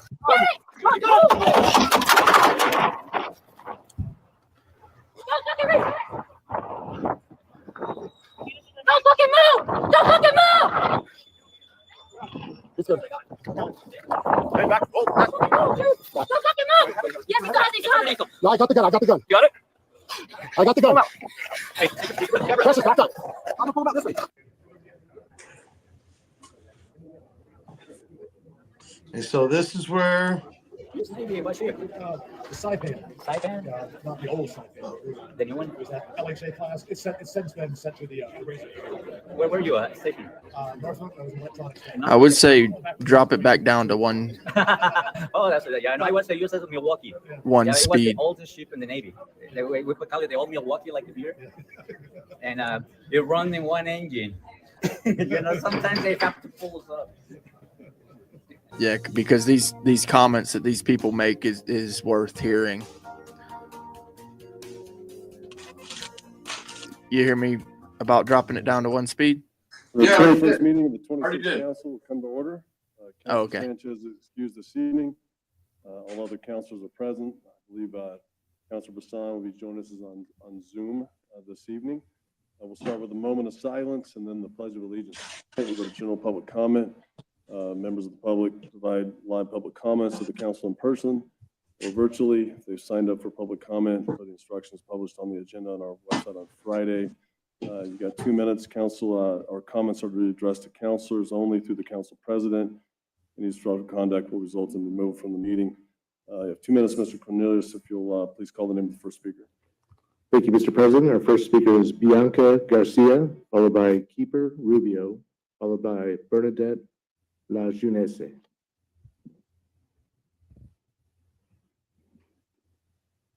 Keeper Rubio, followed by Bernadette La Jeunesse, followed by Fred Garcia.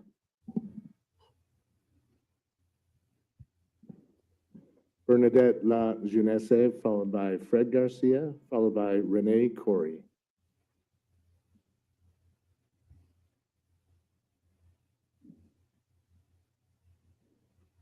Renee Corey, followed by Trevor Selby, followed by Courtney Montoya.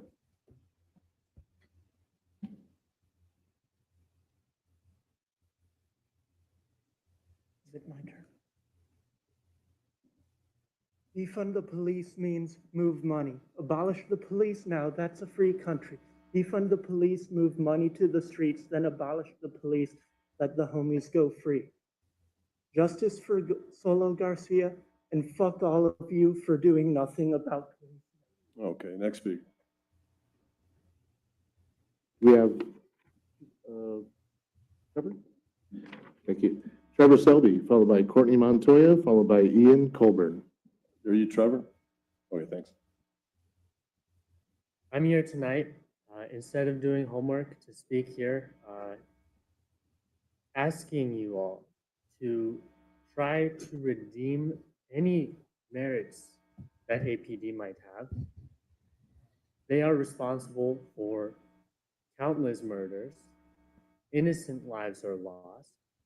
And as much as I would like to be at home studying for my finals, I understand that this is more important because there are children who will one day be in the same situation trying to study for finals, and they will not be able to turn to their father figure.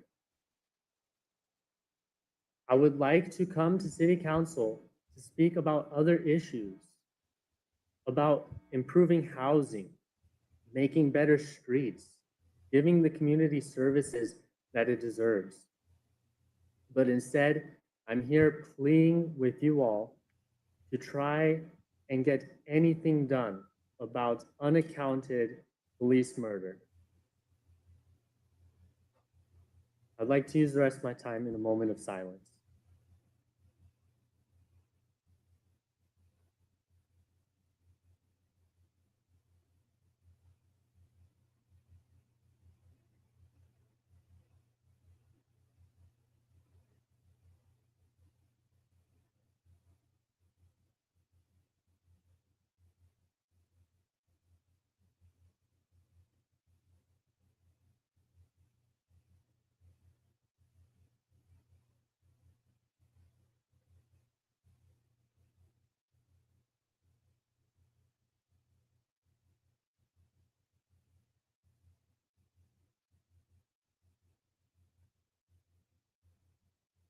Speaker. Courtney Montoya, followed by Ian Colburn, followed by Lisa Christopherson. Good evening, Council President Lewis, members of the council, fellow community members. It's been a month since the last time the community assembled here with the family of Solo Garcia to demand accountability for the murder of their loved one, and his family has been met with silence and lack of accountability. On October 18th, gross negligence and callousness led to Solo's death during a code enforcement at the now fenced off Tewa Lodge. APD officers failed to perform a required Terry frisk. 10 seconds could have saved his life. In a sworn statement, Officer H. Perry confirmed that he immediately grabbed the firearm from Solo's waist and placed it on a nearby civilian vehicle before Officers Precious Cadena and Zachary Earls executed him while handcuffed. The footage was released by the media or to the media by APD, and it was rife with laughter and callousness. And this is not what public safety should look like. I'm here again to call for justice, release the entire lapel footage. APD has a history of corruption and dodging accountability. Everyone's aware of the DWI unit scandal. It did make national news. Relieve the officers involved from their duties. Remove Princess Cadena and Zachary Earls from APD immediately. They are dangerous to our community. APD's kill. No, I'm just going to let you know, her name is not Princess, it's Precious. And right. We will tell you how we know this later. I don't know how I didn't catch it during this. I probably didn't hear her speak. Right. But there's something that's we're going to bring to light to you guys that nobody has put together as of yet, that we just put together before this live stream. Yep. That we've seen this cop, the cop that has unalived this guy, execution style. We've seen her before on another auditor's channel. Yep. And she painted this picture that she was such a great officer, protected people's rights, and that she loves law enforcement. Well, I bet she doesn't love it now. So we'll get to that in a minute. We'll get to that at the end of this video. Rate has doubled since the DOJ imposed a consent decree in 2014. And by modeling accountability for law enforcement, there is a chance to break the cycle of violence. We matter. We are all made of stardust. Each one of us is a universe, not only within our own consciousness, but in the eyes of our loved ones. Each one of us holds something sacred, regardless of our social standing, our past, our struggles. And unchecked police brutality makes the community feel like city officials assign our lives as Well, thank you. meaningless. Justice for Solo Garcia. Lisa Christopherson, followed by David McKibben, followed by Anami Das. Council President, City Councilors, my name is Lisa Christopherson. I live in District 3. I speak today during public comment for two reasons: humanity and compassion, values that a community needs, reflected in our ordinances and governance. One of my sisters this morning had a 5-hour-long double mastectomy surgery today. She's fought through 4 months of chemo prior. She is a glorious, beautiful, hairless, boobless warrior today as I stand here. She's a registered nurse. She has a bachelor's degree. She works for the Veterans Association administration, sorry. She has government insurance. We were this close to having a sister who was unhoused. This medical emergency, this medical crisis almost bankrupted 3 families. And so the book of John, chapter 9, speaks of a blind man Jesus encounters, and Jesus is asked who sinned that he is blind. No one is what Jesus responds, because he was born blind. Those who are unhoused, I was conditioned, as many of us were conditioned to believe, because of our capitalistic U.S. equates human worth with money and status and hard work. And then we see these behaviors, these abhorrent behaviors, and so we are tempted to question what's wrong with them. Who screwed up, them or their family? Trauma-informed compassion knows that abuse breaks a person down. Our government forced soldiers to do things in Vietnam, Iraq, Afghanistan. All of my uncles, my father, all served during Vietnam. Yes, folks are on drugs on these streets because there's pain. There's pain from hunger. There's pain from untold horrors. There's pain from us throwing them away. And so I'm here to ask, what's wrong with us? Why, as a city, do we encourage criminalizing of unhoused? So I want to speak a David little bit on that. McKibben, followed by Anami Das, followed by Sean Kinney. So, yeah, I really enjoyed hearing this lady speak. She's obviously been through some things herself. You can kind of just tell it. She's been able to overcome. You know, it's just kind of something that you kind of pick up certain kind of mannerisms and that sort of thing. Obviously, she's got family who's been through things as well. She mentioned her sister, but she mentioned, you know, things like what would be referred to as PTSD, you know, that sort of thing. But I really liked the point that she brought up about particularly the homeless people, you know, or the houseless people, right? However you want to look at it, people less fortunate than others. The police do look at everyone other than the police and people who support the police as less than. And that is unfortunate. I agree. Because, you know, we're all human beings. And we're all struggling in certain ways. Nobody's perfect. I guarantee you there's not one single officer out there that's perfect.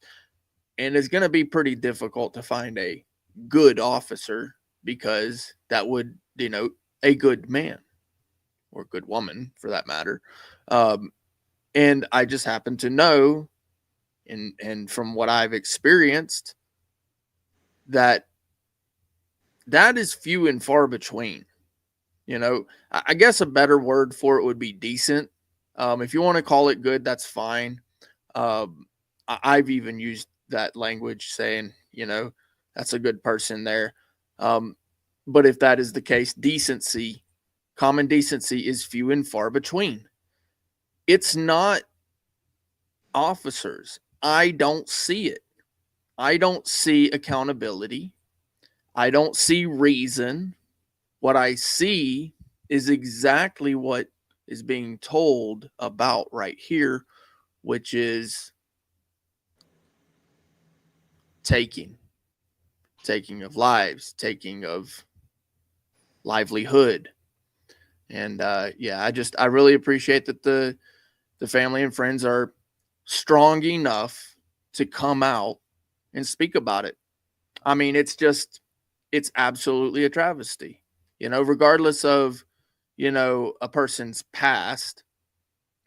You don't know what they're going through. And so taking all that into consideration, what is the best avenue for peace? Because we need peace officers. And that's kind of the point I wanted to bring it to. We need peace officers, not law enforcement. Law will enforce itself. Yeah, we need it's called officers natural to law. keep peace. Yeah, exactly. You ready to go on? Yep. Thank you. Yep. Hello, I'm here to speak on behalf of Solo Garcia and the lack of pressure that is being put on the DA to make them release the lapel cam fully, to get them out of places. I do not like funding murderers. I do not like funding this history of people that have been killing civilians for decades, man. And we leave a family grieving in pain. And I don't see any reflection from the city to make this done. We need to let them have less money. I am tired of our money killing people, and then letting the DA not be hard enough on them. So then by the time it gets to the judge, it gets slipped through and their slates get cleaned time and time and time again. And maybe it's just because they protect the elites. Maybe if they were out there protecting like the homeless, they wouldn't be getting by so far. They wouldn't be getting so much funding, because it's the haves and that make the have-nots suffer. And we suffer by losing family members, community members, and people that would have true change. Pain lasts for generations. Not only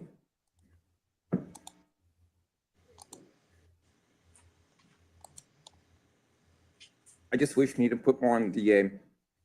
We need to survive and persist and stop letting these killings go just underneath the rug, because we don't know them.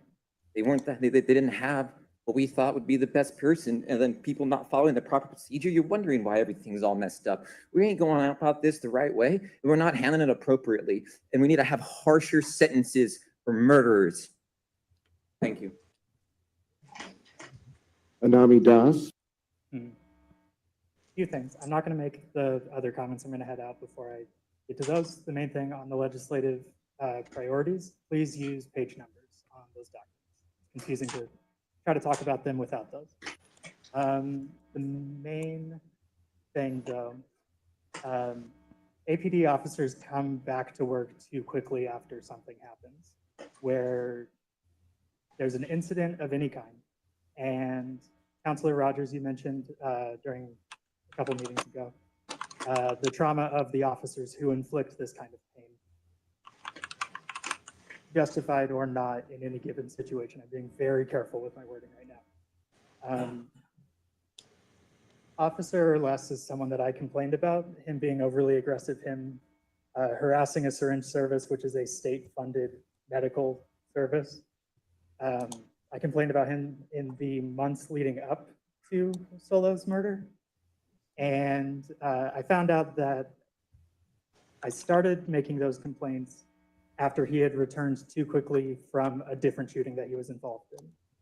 I'm not gonna push too far and make any kind of demands. I'm saying our officers need more time off to cool down after something happens like that.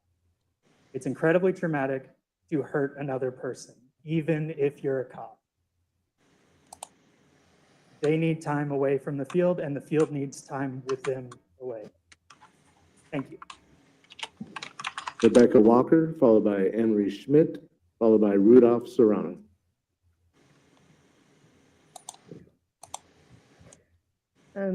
President, council members, I'm asking you today to do everything in your power to bring transparency to the shooting of Matthew Garcia on October 18th by APD. A very simple way that you can do that is demand that they release at least the 3 officers that were in and around the squad car at the time of the shooting, at least their 3 body cams in full.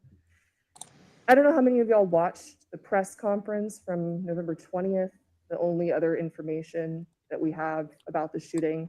If you haven't, I ask that you do to help you understand why I'm asking for this today. The only new information that was given was the ID of the 2 officers that shot and killed Matthew, as well as a couple of still images from either of their body cams from the time when the shots were fired. We really don't know.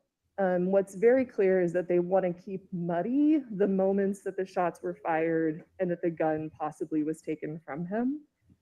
Chief Medina, speaking of going back to work too soon, at the press conference, y'all got to realize how this sounds. At one point, someone asks him, you know, what about these officers, if they want to come back, whatever. And he says, well, yeah, when I had my shooting.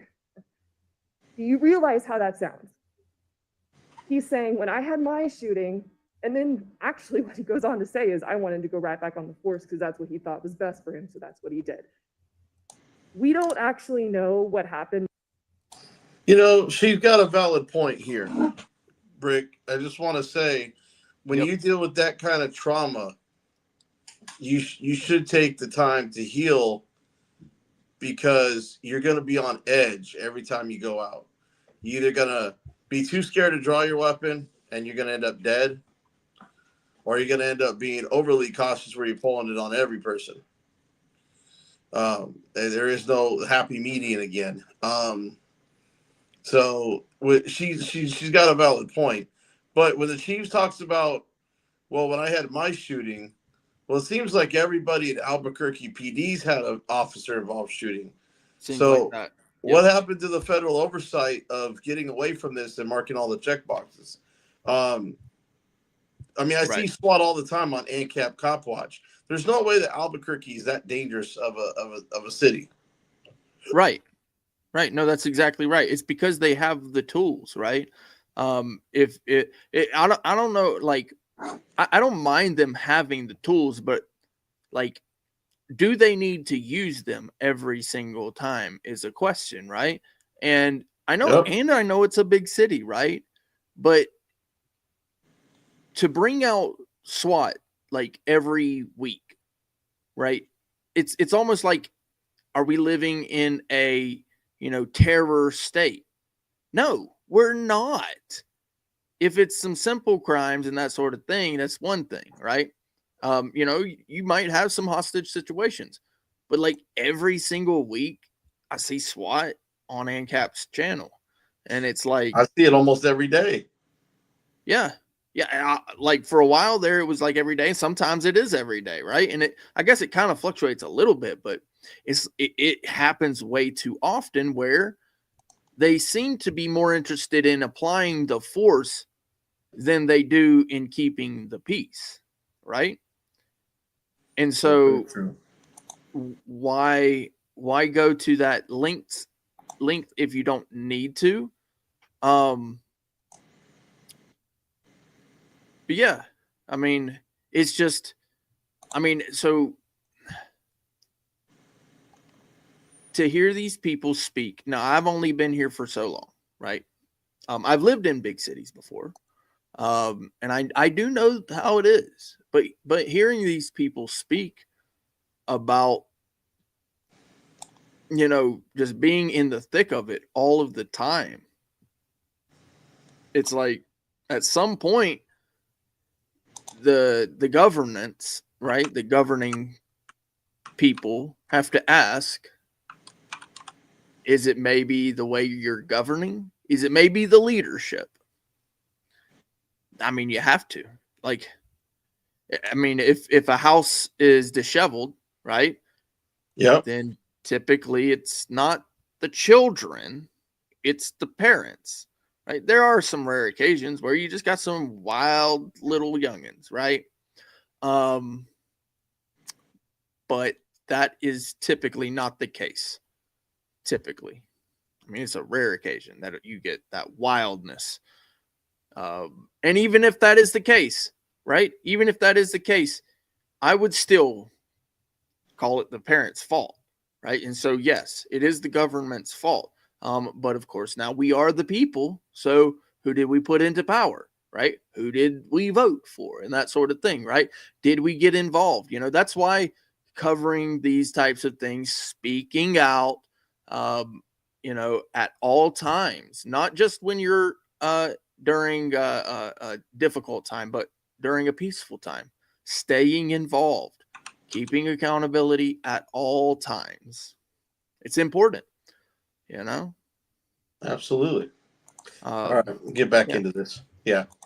In those moments, but I want you to watch that press conference so that you know how our chief speaks about the people that live here. Listen to the language that is used when they talk about the cops versus the potential suspects. Listen to the language. He says that they used compassion to de-escalate the situation. Facts that we learned were that the gun that was obtained from Matthew was not discharged, and that 11 compassionate rounds were discharged, 10 of them landing in his body. Emery Schmidt, followed by Rudolph Serrano, followed by James White. By James White. Members, I'm Emery Schmidt of District 4. I'm here today to talk a bit about Solo Garcia and also about the rejected ordinance 02442. There's some language about that is coming back up that I would like to address, but first I want to talk about a little bit about emphasize what other folks have said about what we're wanting to see in ways of accountability around the shooting, the homicide, shooting, murder, execution of Solo Garcia on October 18th. The demand of the public is transparency. And I would also like to remind the council that due to the results of the recent election, local election, y'all have the power to remove sheriffs. So that is within your power. And I would like to request that if you don't want this blood on your hands for all eternity, that you keep APD accountable because they are a portion of your same government. And we would expect that from you all. The way that this is being talked about in the news is it kind of feels like there's a cover-up trying to happen. Also, there have been 8 suppressive and political violent murders by APD that were ableist and violent against disabled people and unsheltered people. And on unsheltered people, I would like to request some eyes on the language in that internal policy about priority camps. Think about how you are requiring people to live in the dead of winter. There's a lot of public land around here, and please do not police and politicize people.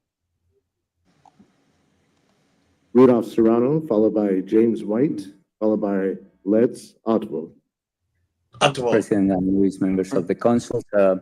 How many of you remember a movie or a book bestseller that started feeding the pigeons?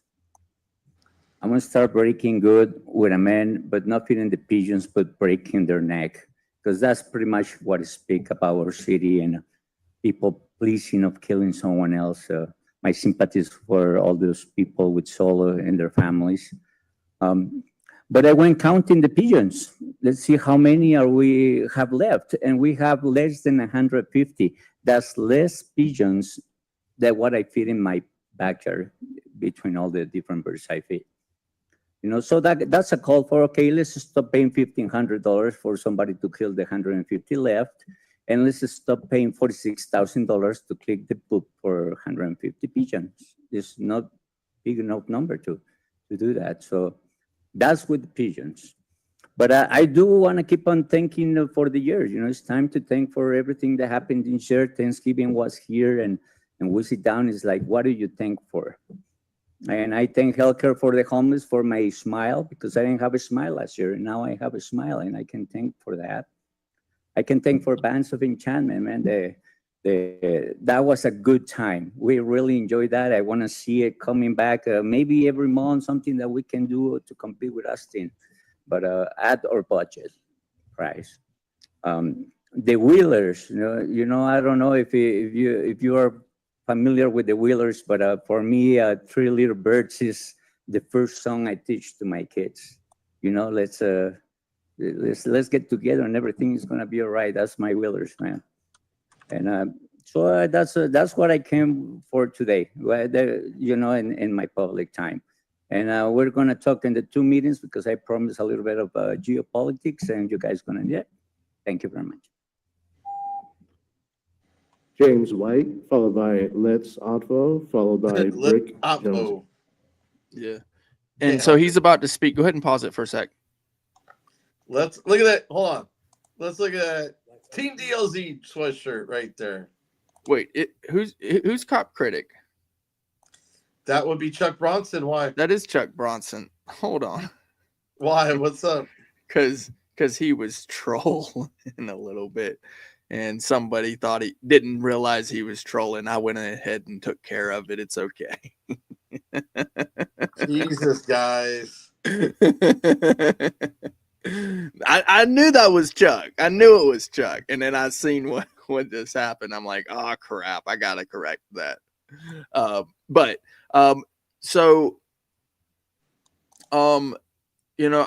I do like that the gentleman who just spoke, he was, trying to bring a little bit of joy and that sort of thing into it's tough, man, to hear these people speak. It's like, sometimes you have to cover this type of story, and it's not the story itself, but rather the people, right? So these people are speaking out. The incident itself is a story. Yeah.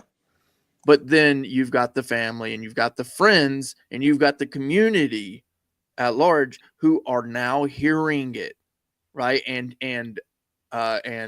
it's like, it's a never-ending story for them. He's gone. He's not coming back. Nope. And so, that story that has to be covered, and really understanding for those people who lost a friend, a son, and kind of all that emotion, I guess you would call it, that goes into that. Unfortunately, it is something that has to be covered, right? Not just the incident itself. That's what I wanted to say. Like I said, I appreciate the older gentleman who spoke just now. From what I understand, he spoke later on in the meeting as well about something else. But this particular incident, he wanted to give his 2 minutes. He's part of the community, and people must stay involved. So, all right, I'm gonna go ahead and roll. Let's Otvo go. All right. Council President, council members, I come here today with a kind of a heavy heart. A little over 2 months ago, some officers responded to my home after receiving a phone call from an out-of-state organization to conduct a welfare check on a guest at my home. The incident was totally recorded. It's available for any council member to view on the YouTube channel, Brick Jonesy, Jonesey. The officers that came to my home, and this is really tough for me because I've never been involved with police officers before, and I would like to commend Councilman Grout and her assistant today meet with us, my partner, in trying to open up people's eyes in regards to police and police accountability. We've asked the 2 responding officers, the supervisor, the lieutenant, the supervisor, and the commander of the Foothills PD department. Indeed. In our conversations, if they knew what the 5 elements of the First Amendment are. Now, maybe there's a lot of people in this room, including some officers, that don't know that. To me, if an officer is sworn, has to take a sworn oath, and that has to be signed and sent to Santa Fe, we're being told that the Albuquerque police aren't required to sign an oath. They simply are just given an oath, some informal thing. And I'll appreciate the time. There'll be next month to come back. There'll be some interesting developments. Thank you very much. Rick Jonesey, followed by Fred Garcia, followed by Bianca Garcia. Council President, Councilwoman, thank you for letting me speak today. I know we spoke earlier, Ms. Grout. Yeah, my friend Letz, good man. He served this country. It's difficult for me to believe that you guys even care. You know, I didn't expect to come here and hear people talking about your officers killing people. That's disgusting. There was a little bit of dismissiveness in your eyes too. Like you really didn't care. Those officers that came to the house, that gentleman right there, Letz Otvo, they didn't care. They don't know our rights. Letz Otvo. You know, if you don't know our rights, it would serve to me that you don't know your own. It's no wonder you don't know ours and you're quick to violate our rights. I don't want to end up dead on your streets because your officers don't know our rights.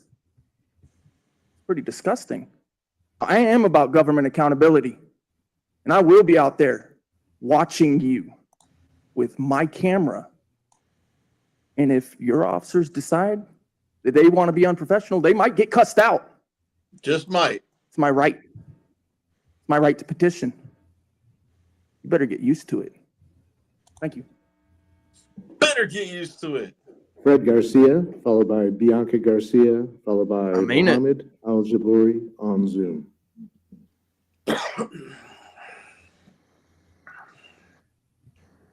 Good evening.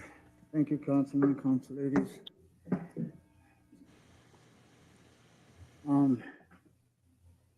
Here on behalf of our son, Matthew Garcia Solo. My name is Fred Garcia and I'm Solo's father. Hard to even stand here and find the words to explain what my family is feeling. On October 18th, I lost my son. My family lost a piece of our soul. Solo wasn't perfect, but who he is, he was human, full of life, full of love, and so much more than the way the Albuquerque police tried to paint him. Solo was my son, and I was proud of him. He had this laugh, this smile that could light up a room. He worked hard, and even when he struggled, he never stopped trying. Most importantly, he was a father, a good father. His son, Matthew Jr., is just 12 years old, and his daughter, Azul Diamond, is only 9. Solo lived for those kids. He'd do anything to see them smile, to give them the love and support he always wanted to provide. And now they have grow up without their dad. 3 days after my son was killed, instead of being at home grieving with my family, I stood in front of the city council with my wife, Bernadette, and my daughter-in-law, Bianca, demanding answers. We were there looking for even a shred of accountability. Now, over a month later, we are still waiting for the full lapel footage, waiting for APD to admit that what they did, waiting for justice. How do you explain to a police panicked? How do you tell a 9-year-old girl that the people who are supposed to protect us are the ones who took her dad away? Solo wasn't a threat. He was a father, a husband, and my son. APD took all of that away, and now they won't even show us the full truth. They disarmed him, and they still killed him. That wasn't an accident. It was an execution. We need answers. We need justice for Solo. for Matthew Jr., for Azul, and for every family who's been torn apart by police violence. I won't stop fighting for my son because his life mattered. He mattered to us, and he should have mattered to them. I also want to say that my sisters from Denver, Colorado, and here in Albuquerque are also feeling so bad and so hurt, and they loved him just as much. So thank you for hearing me. We need justice for Solo. Bianca Garcia, followed by Mohammed Al-Jabouri, followed by Marcelin Costner on Zoom. Just one moment.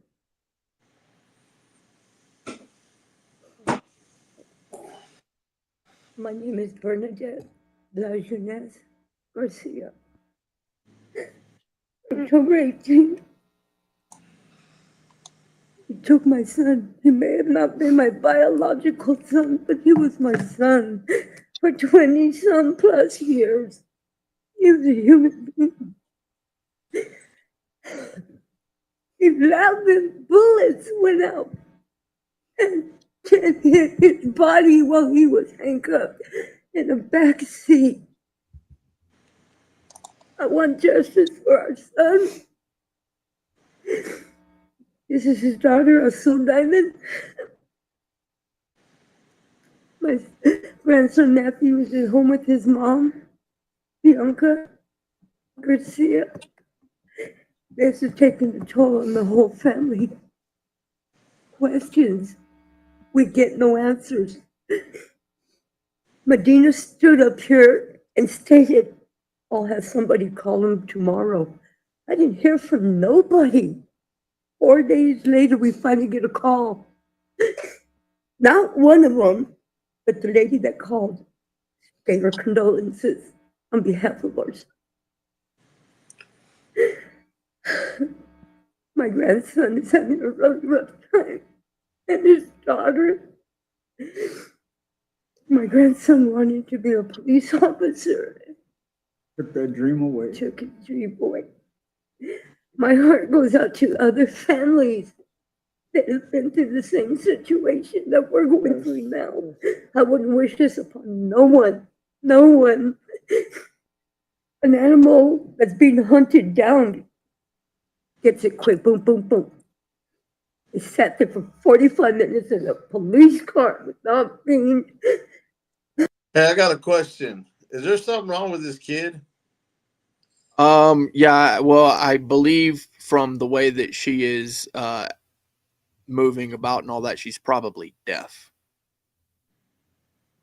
So Okay. that's pretty typical with deaf child is, she's not aware of, obviously she's not aware of the sound. She's not, I don't believe she's like autistic or anything like that. That just kind of picking up from what I've seen in the past, most likely that is the case. I don't know though. Okay. That is his daughter, by the way. Yeah, Solo's. yeah, I know. That's why, because she's like smiling and laughing, but while her grandmother's crying, the other one's looking sad. Right. So she's not fully aware of what the things are about, obviously. So, I mean, plus she's young. And typically what happens sometimes is with deaf children, the education level doesn't catch it. Yeah, well, it takes until they get into like their later teens before it starts to really pick up. And then typically what happens is the education like really picks up and they end up many times really smart.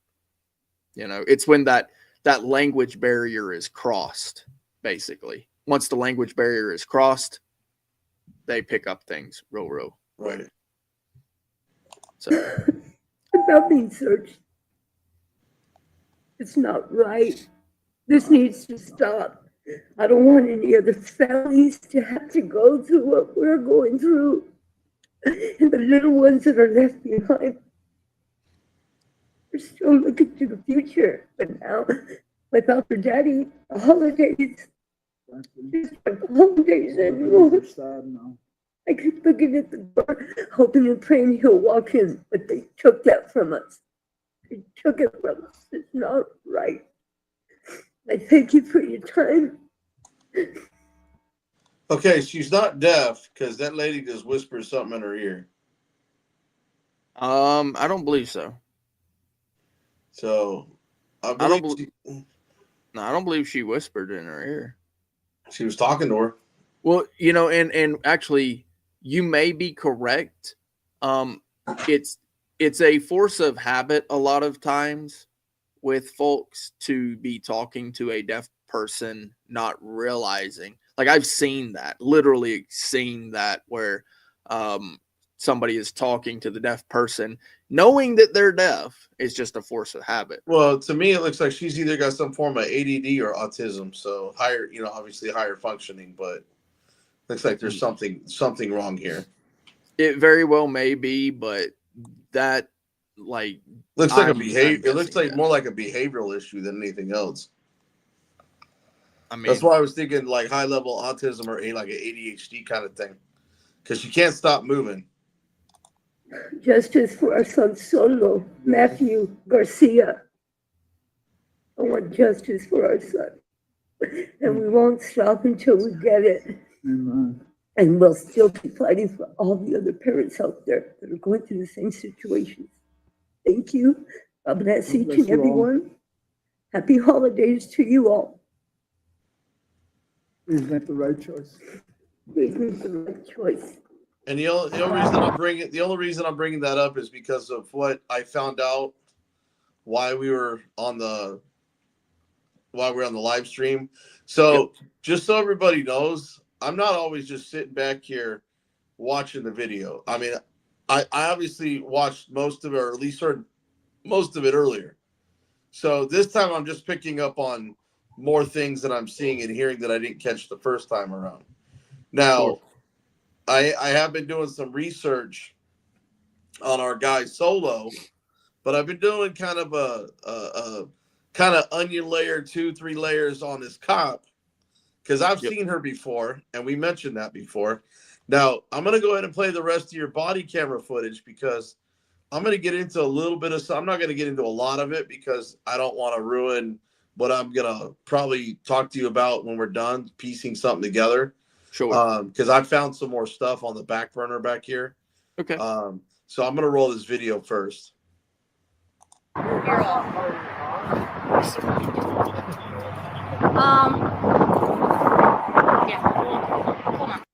But just before we get started, guys, I just want to go ahead and identify the two officers that you see here in the body camera that are about to commit the heinous act of unaliving this guy. This is Precious Cardina, and this is, I can't remember his first name, but Earls, last name Earls. We really need to focus on this one, because this is the one that is responsible for the man dying, right here. And I'll get into that later, and maybe I'll do a story on it instead. But in the meantime, let's get back to this video. But these are the two officers right here. Ready? All right, man. Let's go ahead and step out. Step out, bro. Come on. You guys really don't want to do this, man. I don't know. What do you mean by, I don't know what that means, but you need to step out right now. Come on. Why? Let's go. What do you have in your hand, dude? A gun. Yo, dude, you took the kid, yo. Stop. You're fucking dying. Stop, dude. Dude, stop. Stop. Gun. Hey, move. Hey.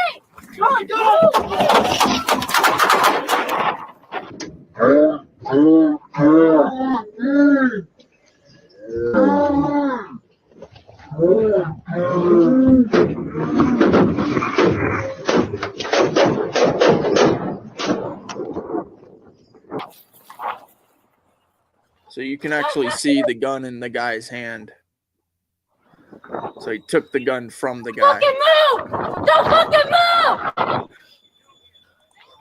Don't effing move. Don't effing move. What a potty mouth out of her mouth. Don't fucking move! Yes, he still has it. No, I got the gun. You got it? I got the gun. Hey, take your Right, if you got the gun, then why'd you shoot him? There's Because no it's a reason- ponytail, pigtail, who's really shouldn't even be there. Well, That's my opinion. Well, and we'll show you why she shouldn't be here in a second. Precious, back up. I'm gonna pull him out this way. Okay, so that was your video, right? Yep. All right. Oh, look where we've seen her before. On another video. Oh, this is the whole video. And look at this. Lady cop protects our rights. Really?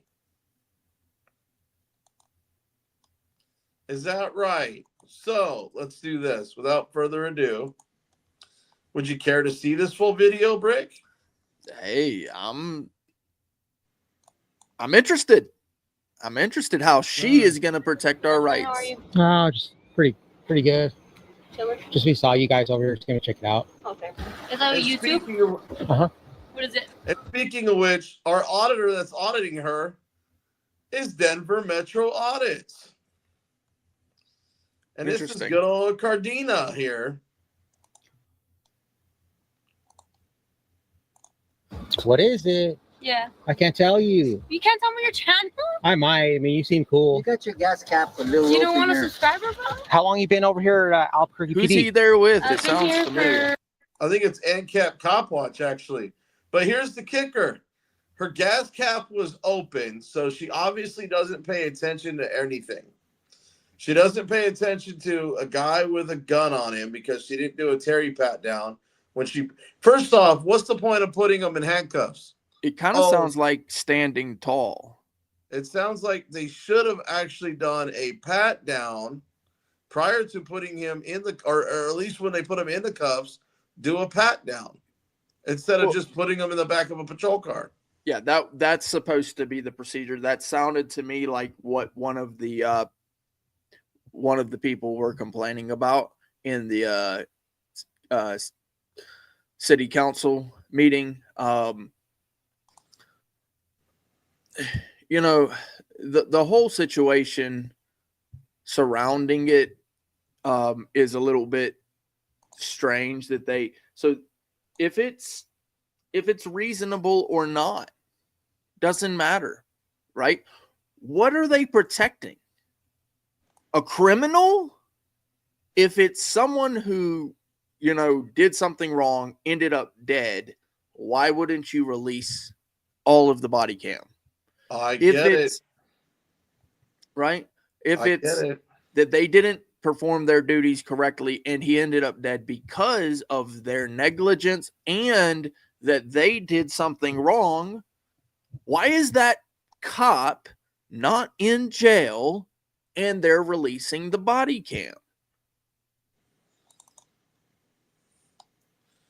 Well, I'm We just know the saying. answer. Yeah, we know the answer. Well, we definitely know the answer. So let me show you. Let's see. Hold on.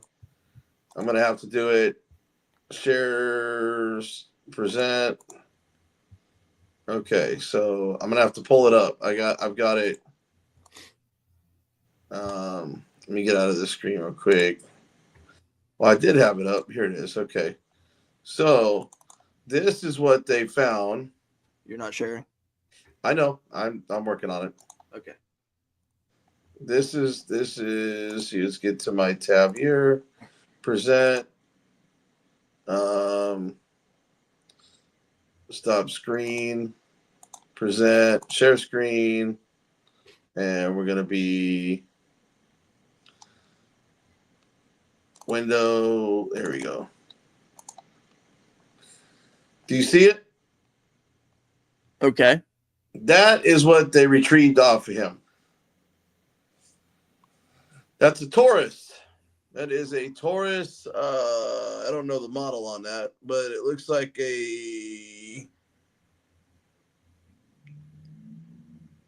that looks like it may be a 40 caliber gun. So, with that being said, he definitely had a gun on him. Okay. Now, should he have been you know, unalived? I mean, Absolutely not. I don't know what the surrounding incident. Well, they did is find about. a bottle around his neck on that chain that he was wearing with fentanyl pills. So Yeah. it sounds So to what me was the like reason for the sounds to me like this guy was a drug dealer. Okay. Or I've heard that he had a warrant. okay. But regardless if he committed a crime or was a criminal or had a warrant out for his arrest, okay? Right.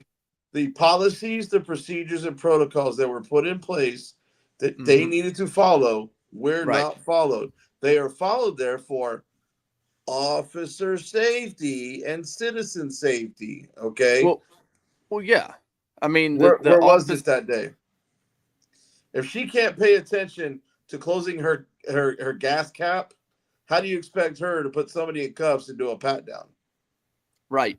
If they're not going to release records, like a simple records request for the manuals or something like what we are requesting, what makes people believe that they're going to release records on a living like this? Look at this face. Look at the look on her face. I mean, she just loves playing cop. You know why? Yeah. I also know she's in the Texas Army National Guard. Is she? Based out of El Paso. So she should have training beyond what is normal police training. She should not have ever unalived this guy. That is correct. This should have never happened. Should have never happened. It was unavoidable. So I have a feeling she will be going to prison once this is done. And she will be dishonorably discharged from the National Guard. Yeah, she needs to be. Let me continue the video here so you can see how she likes to play cop. For 2 years now. I really like what I do. So. I think it's more about her being on video, to be honest with you. Well, here's the thing. So she's Army National Guard, right? Now, in order to go into the military, that's a military service, right? Yep. She would be required to sign an oath, correct? That is correct.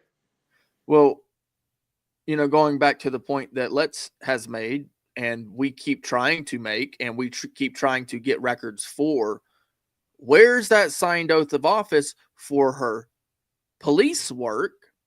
But then on top of that, she should also have a signed oath for her military service.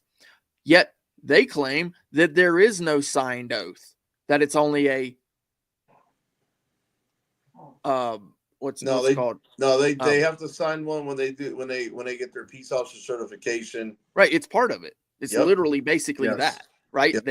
And then there's the bond with it. Yep. And so when we're looking at this whole situation, and they're sitting there telling us, "Oh, it's just a verbal oath." That's what they tried to tell us, and they've told us again and again. Even we have it in writing, right? They sent us a notice that said, "Oh, it's just a verbal oath." Well, hey, let's continue on. We'll get to the oath later. We'll include that as part of the story, buddy. Okay. For 2 years now. I really like what I do, so. Cool. I hope you. She said 2 years. Now keep in mind this was like 6 months ago. So 2.5 years on the job by the time she unalived somebody. So got you. Doing it for the right reasons and honoring your oath. Oh yeah. Yeah. Man. You seem cool. Honoring your oath. Back to what we were just talking about. Huh. Funny. I mean, like you didn't give me a hassle or nothing, so You have it right we to like that. record, right? Like I'm Yeah. not tripping. Sweet. Yeah. Cool, man. Check me out. Subscribe. You said if I want to Yeah, subscribe. bro, I got you, D. Go. I'm Officer Cadena, badge number 7574. Right on, Cadena. Thank you. 7574. If I heard that right. Badge number 7574. Right on, Cadena. Thank you. Yeah, you guys enjoy the rest of your evening. You Be too. safe out there.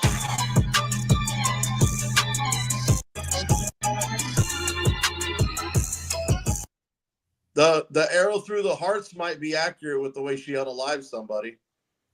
Right. I don't know about the falling in love with her kind of thing.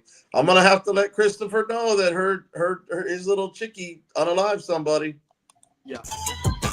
Hey guys, today we're doing something a little different today. So instead of showing disgraceful behavior from police officers, I'm showcasing Officer Cadena from the Albuquerque Police Department, who in my opinion is the standard of how police should interact with the public. After my short hit over 6 million views and it's still going, on top of all the other channels that shared it from multiple platforms and has over 10 million views, I thought it'd be nice to show the entire interaction. I'm also in hopes to show people that we're not here to harass cops and antagonize cops. We're just here to peacefully exercise our right to record police in the course of their duties. There's nothing wrong with that. And I've actually been in contact with an instructor. For the record, it could be. It kind of looked like him. But look, her little ditty bopping. Yeah, she's a cute little thing, but guess what? Cute little thing that don't belong being a cop. Which means this video might also be on his channel too. So we'll have to search on that out. on the Albuquerque thing. No, for the record. Oh yeah, it might be. It looked like him. At the Academy for the Albuquerque Police Department. He's a subscriber, and he told me, I wish all officers were like Cadena instead of all these clowns that you encounter. And that's true. All these officers like Cadena, what? Not following policy and shooting people? Right. Exactly. Just pointing that out. I don't mean to keep like, bam. But Hey, look. I hate to say it, right? Here's the problem. You want to believe there's a good officer out there. Dude, there's no not such thing. Yeah. I mean, we got prime example right here. The devil right here. The horns are holding up her sunglasses. That's right. The officer conducted themselves the way Officer Cadena does. Shoot, I might even back the blue. Wait, the way she conducts herself? Shoot. Yeah, that's what she did. I'm going to have to take these little audio clips from DMA because they're fitting her profile perfectly. So we're going to start out with a mainstream news story that I found on Cadena, which really shows her true character. And then we're going to show the entire interaction I had with her when I was in Albuquerque. You guys are really going to enjoy this one. This one goes down for the books. Make sure you head on over to the Albuquerque Police Department Facebook page and let them know how much we appreciate Officer Cadena. I'll leave the link in the description. I bet they're not getting that now. Hell no. Of this video. I bet All that, right, guys, you want to enjoy bet that their Facebook comments are off? Probably. You want to check it out real quick? I mean, I don't Video. use Facebook, so. Oh, my bad. Good evening. Battered head.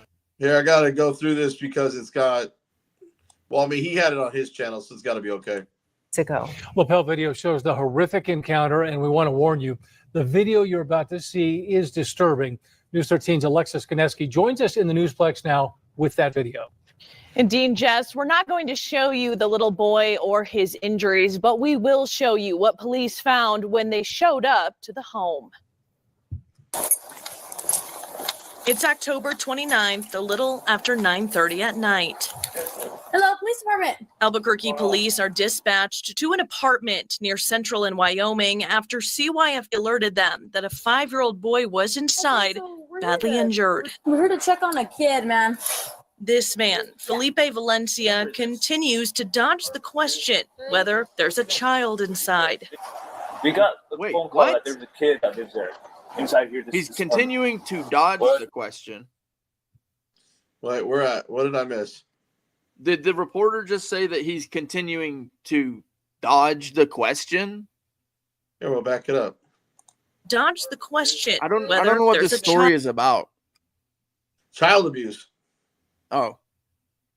So they got a Was call inside, about child abuse. badly injured. We're here to check on a kid, man. About a kid being inside badly injured, so he kept dodging the question.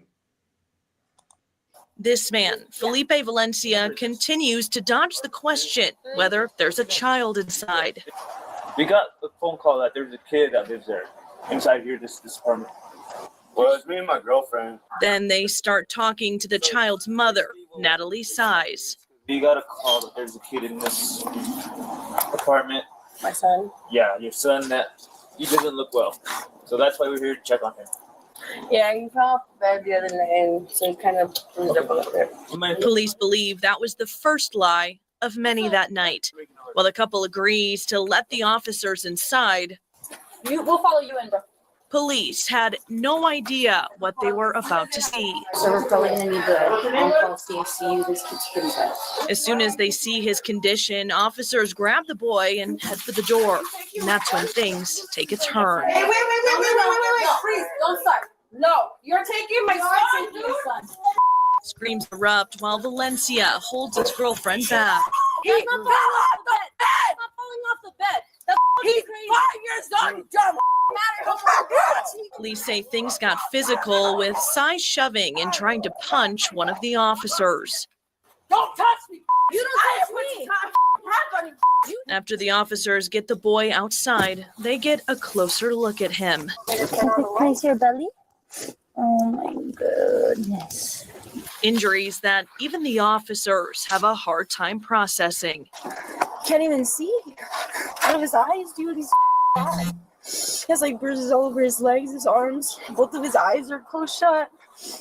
The end.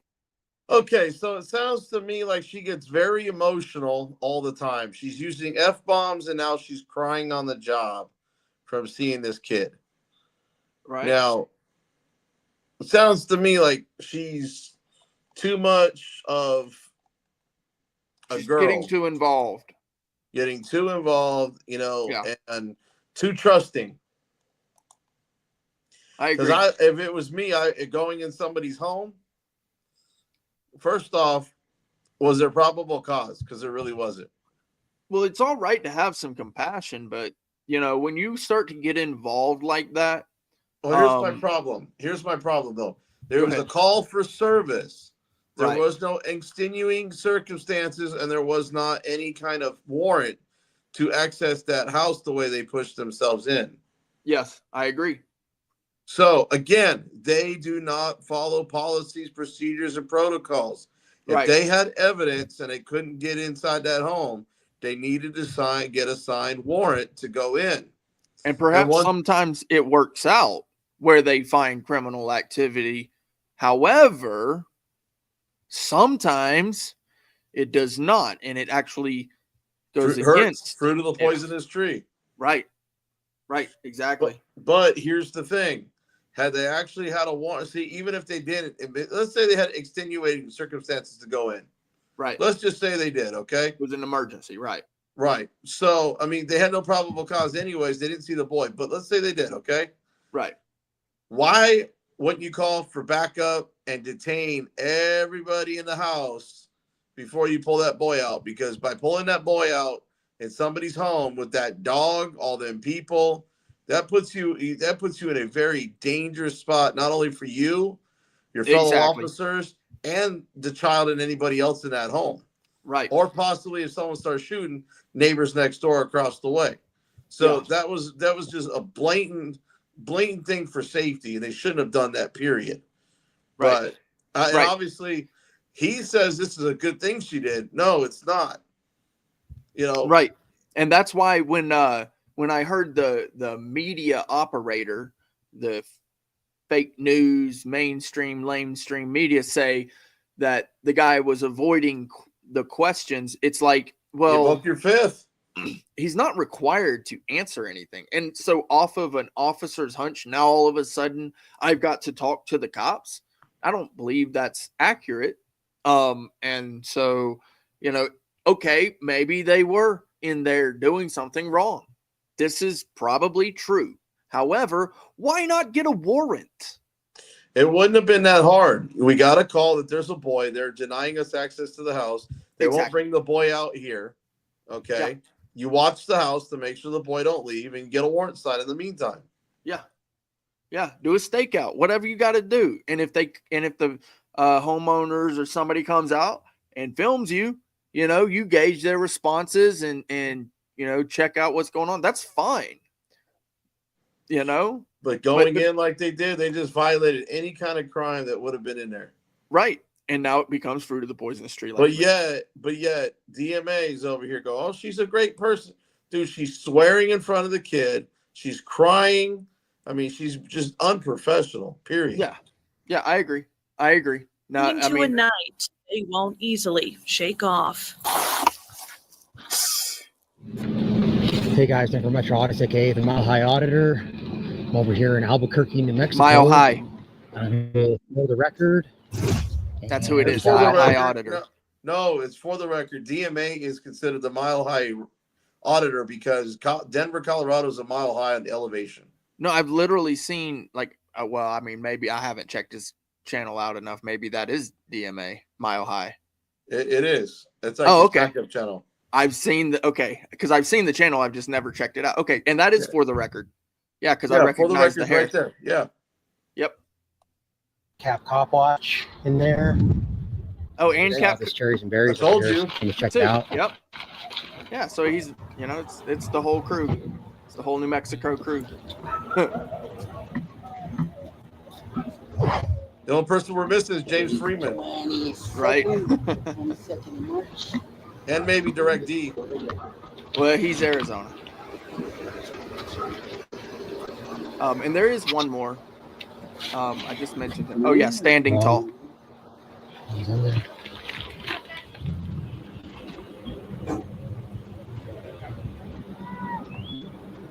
What's going on? Here we go. What's going on? Benjamin, how are you? Oh, just pretty good. Chilling? Just we saw you guys over here. Just gonna check it out. Okay. I wish it was more interesting, but it's really not. Nothing? No one's even answering us, dude, so. Oh, okay. Yeah. Do you got a warrant or something? No, just a regular calls for service. Oh, okay. People are cheating. Dispute. Huh? Domestic dispute. No, nothing like that. Okay. And they're not answering their phones anymore, so yeah. I wish it was more interesting. You guys are calling in? Huh? You guys are calling it? That's it, man. All right. You too. That's it, man. Nope, that's it, sir. I mean, no professionalism whatsoever. She's acting like she's on the block with her friends, Yeah. How about some professionalism? I mean, yeah, she's a little courteous, but where's the professionalism in the policies? I mean, Right. Well, here's the thing. So when I think of, or I consider what is professional, right? What comes to my mind happens to be one of your audits, that post office audit where the, he's a sergeant or is he the lieutenant? He came on the scene. He's a sergeant. Sergeant, right? With the doesn't matter cop, right? The other guy, the actual sergeant, the Navy guy. Yep. Yeah. Sergeant Andrew Bray. That was professional. Now, I don't know his record necessarily as well as you do, and I can't say whether he's a good cop or not. Most likely he's not, because it's I mean, what are you gonna I got nothing on his jacket, bro, and he came from the Navy, and I caught him on another video changing some old lady's tire. So maybe he is that 1%, bro. But that's like when I see professional, that's what I saw that day. What I'm seeing with her in all of these videos is not professionalism. No. Not even right here, right this, like with this one right now. The only thing professional she did was give him a card and identify herself. And that was pretty much it. Outside of that, nothing's professional about it. I mean, if you're going to put somebody in handcuffs, I'm going to pat you down before I put you in my car. Well, she's trying to act all sexy and stuff for the camera, and that's just not professional, right? Oh, yeah. You should see her LinkedIn photos that I've got already snipped and all this other shit. She's a glamour girl. That's what I was telling you. Right. Had her nails all pretty done up. Yeah. And also happens to be in the National Guard. So, like this, I mean, she's a joke. She's an absolute joke. And she's got this award too. Let's see, what's it called? It was, what'd she get this award in 24? On August 21st, she got this award. So this thing went right to her head. Right. So she's an overachiever. Sounds familiar. Yep. You know, we were just talking about somebody else with that same kind of thing that happened. The guy, he got that little press conference, your buddy there. And then all of a sudden, Tech Scow's friend, Tech Scow's old buddy there that had his little press conference, right? He had his little press conference, and then all of a sudden, the arresting officer. Oh, the Sergeant Youts. Yeah, exactly. Kind of a similar scenario where, you know, he got a little accolade, Yep. right? And then everything went downhill because it went to his head. Yep, that's pretty much it. Cardana, she got one of the recipients of the 24 Crime Stopper Heroes Award. Sits and listens to speakers at the 11th annual Albuquerque Metro Crime Stoppers Luncheon. So basically, they started doing these awards when the feds came in. Right. Yeah. Imagine that. Now they get participation trophies. Yep, that's all they get basically. And she's been there 2 years at this point of this photo, and she's already getting the Crime Stopper of the Year. Yeah, is she stopping?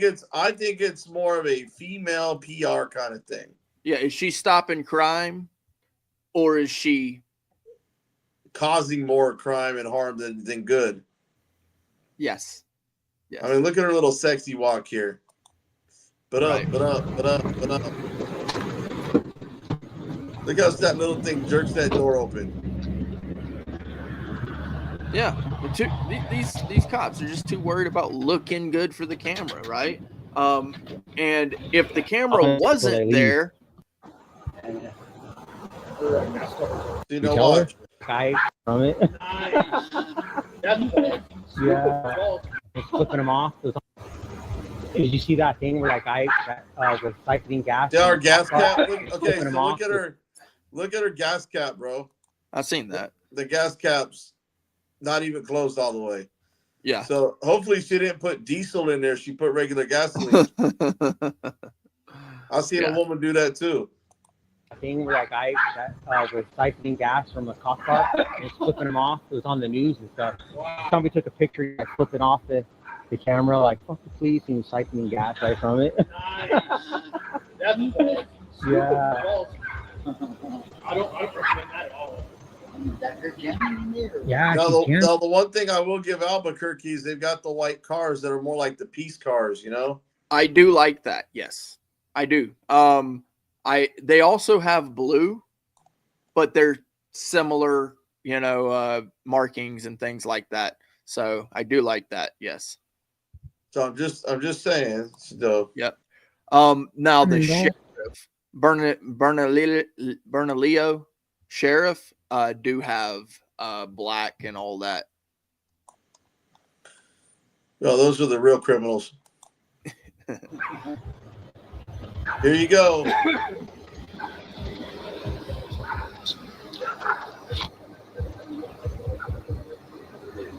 Playing on her computer. Right. Albuquerque, New Mexico. Is that YouTube? Uh-huh. What is it? What is it? Yeah. I can't tell you. You can't tell me your channel? I might. I mean, you seem. She's like, what is it? Like it's like an interrogation. Like, bitch, I'm asking the questions here. Yeah, I know it, right? I mean, don't get me wrong. I like DMA. He's all right with me. But DMA, you fell for it, dude. You fell for the little rigmarole. It's just and all that garbage, bro. You fell for it. You put her out as that she was this grand ole Opry, and she ain't nothing, bro. She's the same as the rest of them. Yep. Sorry, you don't bro. you don't think she uses her badge to get in places or to get out of things? I mean, you're wrong. Yep. You Come fell on, for it, I'm in DMA. the Texas National Guard. I'm an Albuquerque PD officer. Da da da da da da. I guarantee that's what it is. But anyway, She ain't no hero. She's no hero, bro. She's no hero. No hero, Kadena. Cool. You got your gas cap a little. You don't open want a here. subscriber, bro? Do you want it? Do you want us to close your gas cap for Yeah, you? if you don't mind, if it's open. Yeah. Push that shit.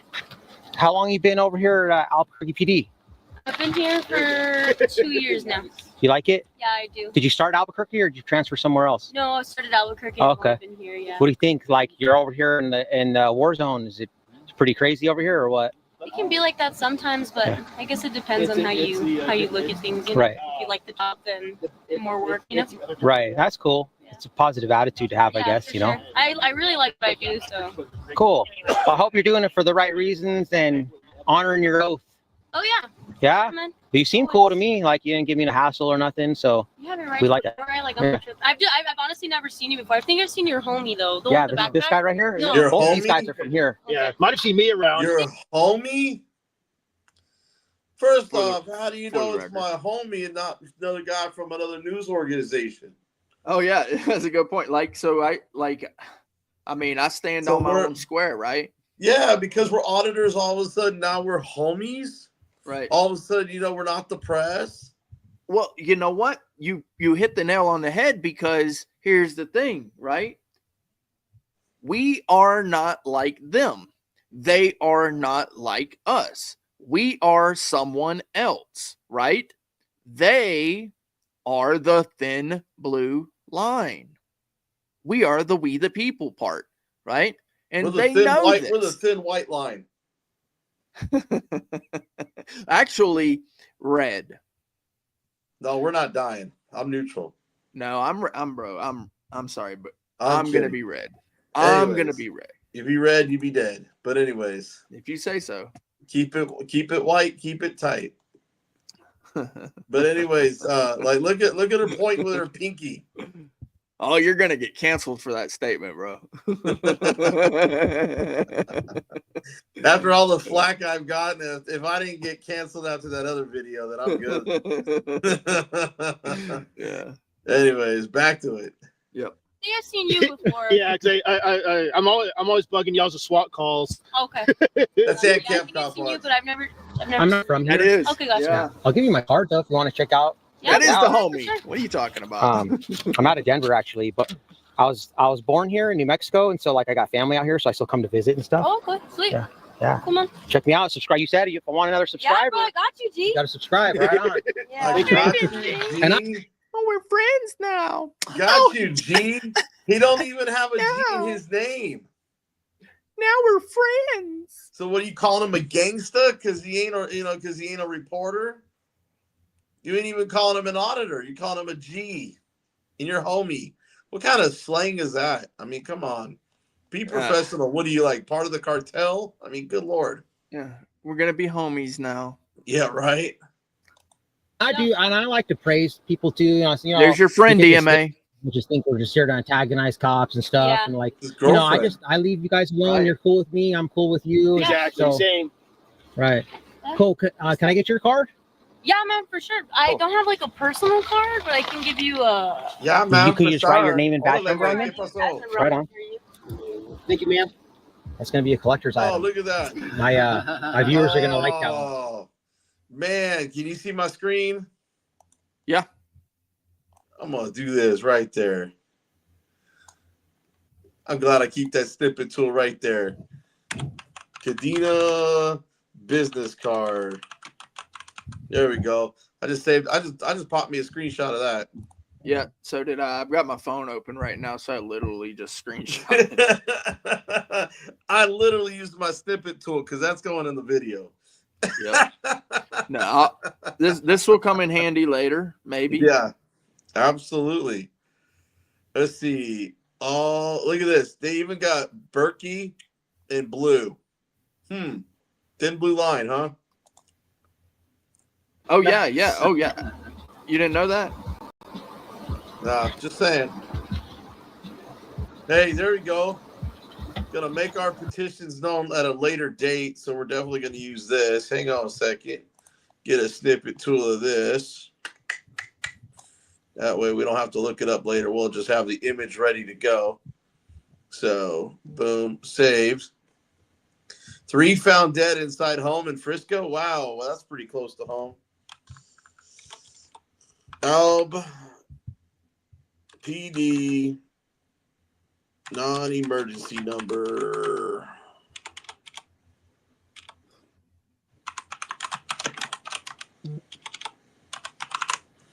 All right, just save that bad boy. Okay. Move on. There we go. Here we go. I'm Officer Cadena, badge number 7574. Right on, Cadena. Thank Sir. you. Yeah, you guys enjoy the rest of your evening. You Be too. safe out there. You too. Yeah, You guys don't hang around unalive long enough, anybody. It get dark. It starts to get. Starts to get pretty crazy. Yeah. Okay. When's your shift end? I leave at midnight. Okay. Well, maybe we'll run into you. All right, Michelle, yeah, be safe. Yo, for sure, be Yeah, safe. Right. He ain't too far off. This is like this part of town. For sure. For sure. For sure, So homie. I'm gonna unalive you. we So homies now, right? I know, Okay, right? G. Anyways, I'm gonna screenshot this real quick. I am glad you covered this video. I'm so glad you covered this video, man. Why is that? So we can find this stuff out? Well, just because we can do that little comparison versus contrast of this female Yeah. officer, this pigtail. Just a bad pigtail. Yeah, who apparently she's in the army too. Like, come on, are you kidding me? This so basically, yeah, Brandon, we made up. We did, you know, we did talk about it. So No, man, we do that for likes. Yeah, we do it for likes, clicks, and views. Yeah, I gotta throw a few licks in there. Get you guys excited. Get you Actually, excited. if we didn't have some YouTube drama going on, you guys would never get excited watching us. Well, we did it for the trolls, so that the trolls would come and check the content out. They'd be like, "Oh, I wonder what's going on." No, I'm just kidding. Hey, look at that. He said I was talking about my white tighties. When I made the comment about it being all white, it's white, it's all right. What are you kissing around? I just saw the comment. Yeah. No, because here's the thing. You know, I want you guys to understand something, right? Life is tough, right? Get a helmet. You know what that is, right? What that means is sometimes, you know, I know some people don't like the guy, but he's right a lot. GS, my friend GS, right? Sometimes he's right? And what he said was, sometimes you got to tell your buddy, hey, dude, you're screwing up, man. Get it right. Right. And so, you know, that's the way life is. Guys can do that, right? Maybe girls are a little bit screw you, Brandon. but you know, you gotta, sometimes you just gotta tell your buddy, hey man, you're screwing up, dude. Let's get it right, you know. But that's all that is, you know. And we move on because we're men, right? And we cover real shit. Manly men in time. Yeah. And we cover real shit because that's what's important, right? Sometimes we don't agree. The forest looking for fights. Let's go, Brandon. I like that. But we don't quit. We don't stop, right? We don't stop. Right? Shit, we both learn it. You know, we ain't gonna get along all the time, but you know, we don't stop. So we move on. And I take my personal blame for what I, you know, say or do that's wrong. So life ain't easy. You know? It was my dumbass that just mistook a certain time frame, and him calling me and just bitching me out without actually telling me what really happened. That just kind of struck a nerve on my end, and we got in our feels. Oh. Well, I think what did it for me was the live, because it was like, why are you putting our fucking laundry out there? You know, ooh, I dropped an F-bomb. Holy crap. I dropped an F-bomb just now. I don't do that normally. But like I said, we did it for the trolls, right? Got to do it for the trolls. Sometimes you got to bring a little troll action in. They definitely need their content, right? And so if they don't have their content, then we don't have any extra, you know, flack to keep us on point. Just so you know, with my friends and family, when I get upset, I'm usually done in 5 or 10 minutes. Right. It's about 5 or 10 minutes and I'm good. I said what I had to say. I cool down. Whoo, done. End of story. Brandon, him, on the other hand, complaining right now.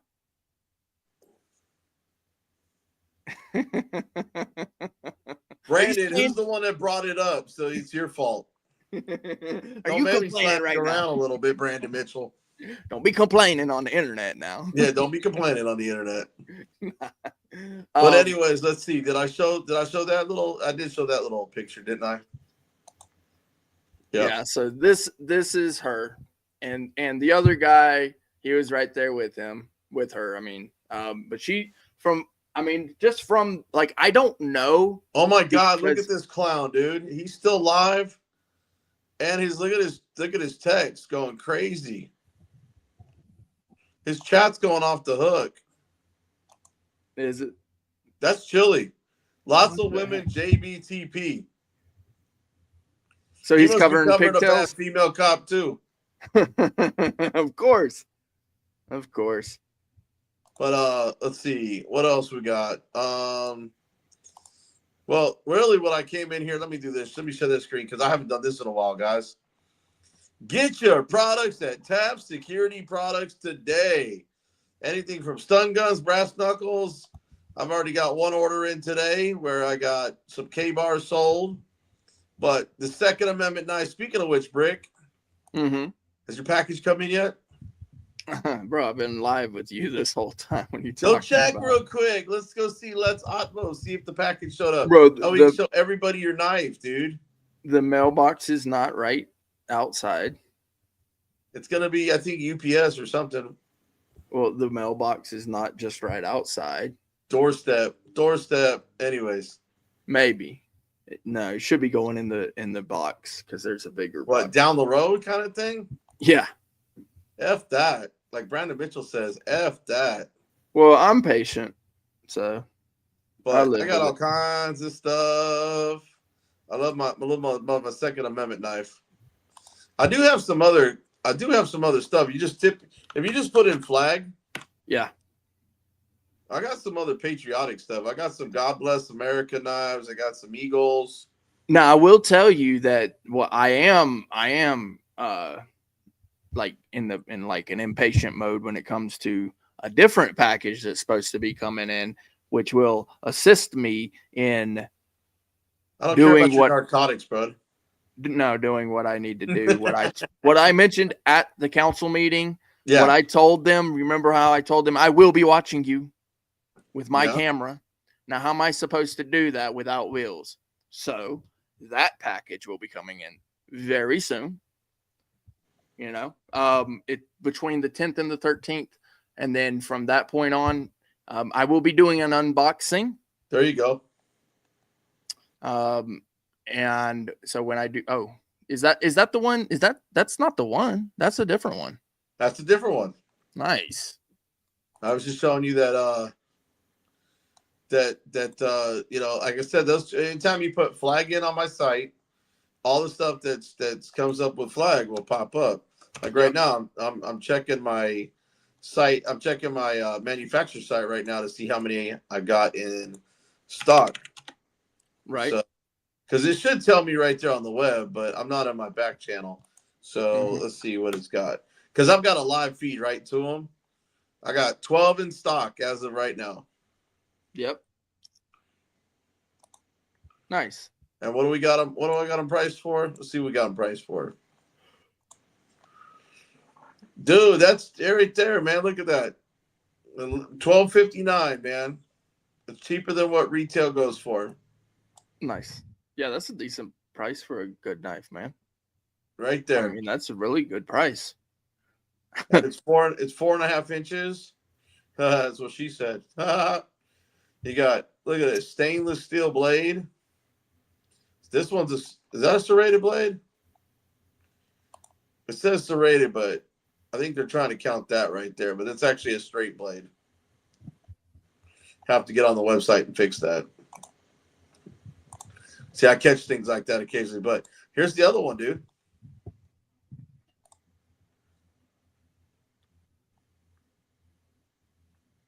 And I'm about to make a custom knife. I just got to get some money made. But I can make some BZ Watchdog knives, custom logos.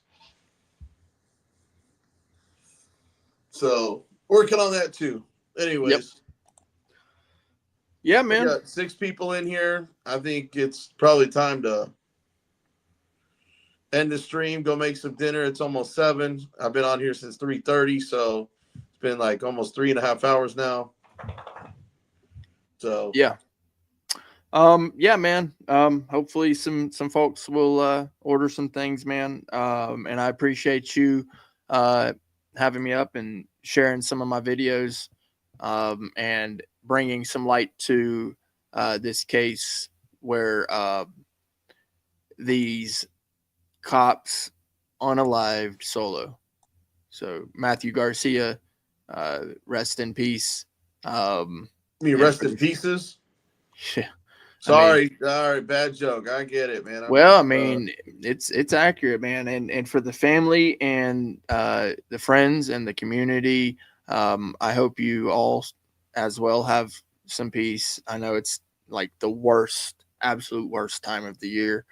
I imagine that anybody going through that, actually some of the folks that I spend time with on panel, sometimes, they also, go through similar situations. So, it sucks, dude. It sucks, man. The guy shouldn't be dead. There's the culprit right there. Yeah, that's her, man. That's her all day, man. That's her. Lady cop. And I'm the one that put the two together, man, only because I remembered her ass from DMA's video, and not just her ass, but you know what I mean, like right. She had no reason to shoot him, right? Well, here's where I see a problem with both. There's a couple problems with that. Regardless if he was a drug dealer, a criminal, stop it, Brownie. So whether he's a criminal or a drug dealer or whatever, okay? Mm-hmm. First off, you detained somebody because he wasn't under arrest. Right. All right. Where was the Terry pat down? Where was the Terry versus Ohio pat down? Yeah. It's the officer safety, citizen safety to check for weapons. That's Doesn't necessarily mean you got to go in handcuffs, but why would you put a suspect in your car without patting them down who may have weapons?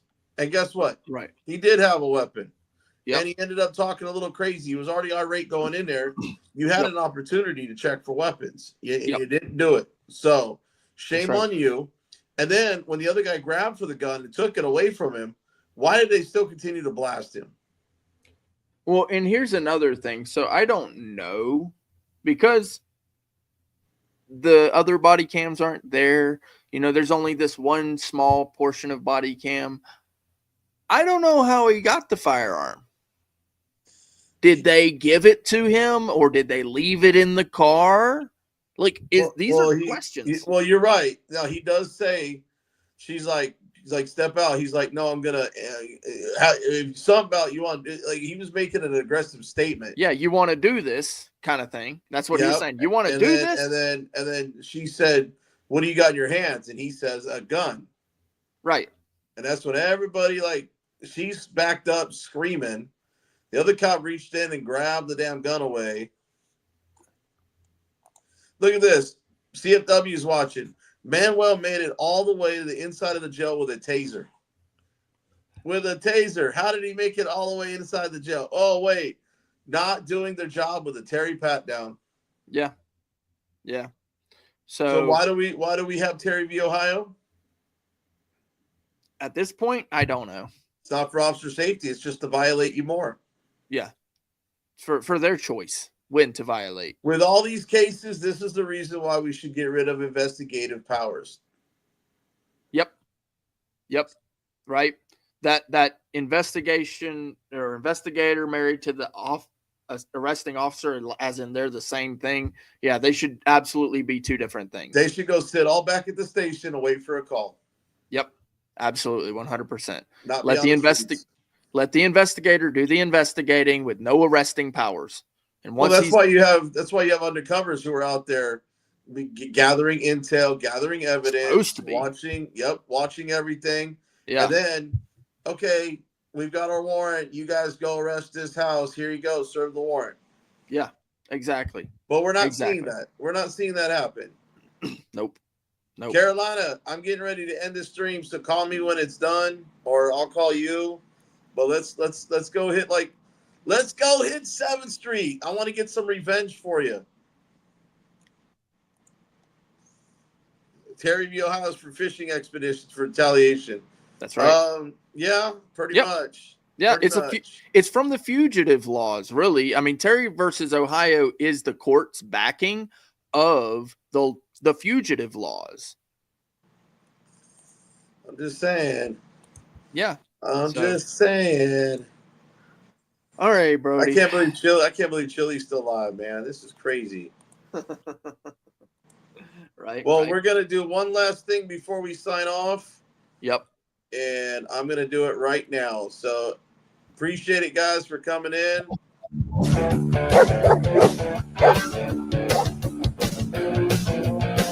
She says no, it's pouring.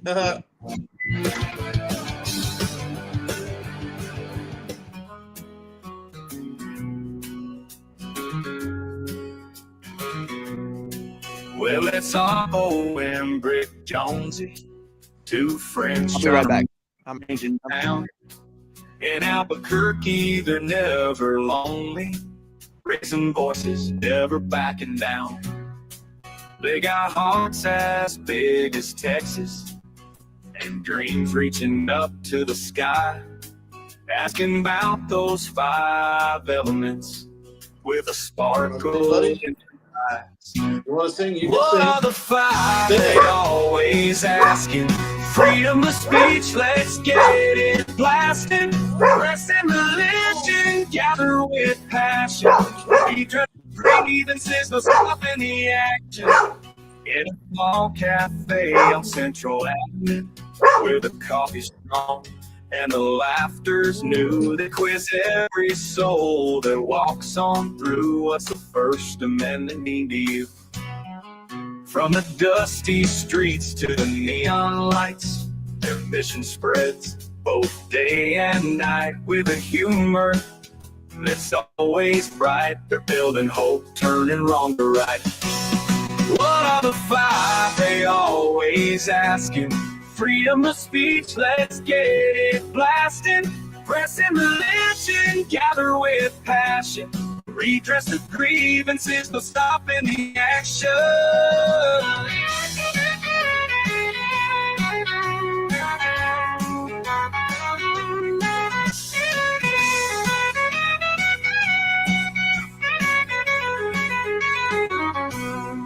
From the dusty streets to the neon lights, their mission spreads both day and night with a humor that's always bright. They're building hope, turning wrong to right.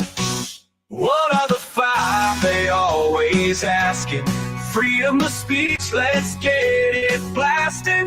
Pressing religion, gather with passion. Redress the grievances, no stopping the action. Redress the grievances, no stopping the action. Redress the grievances, no stopping the action.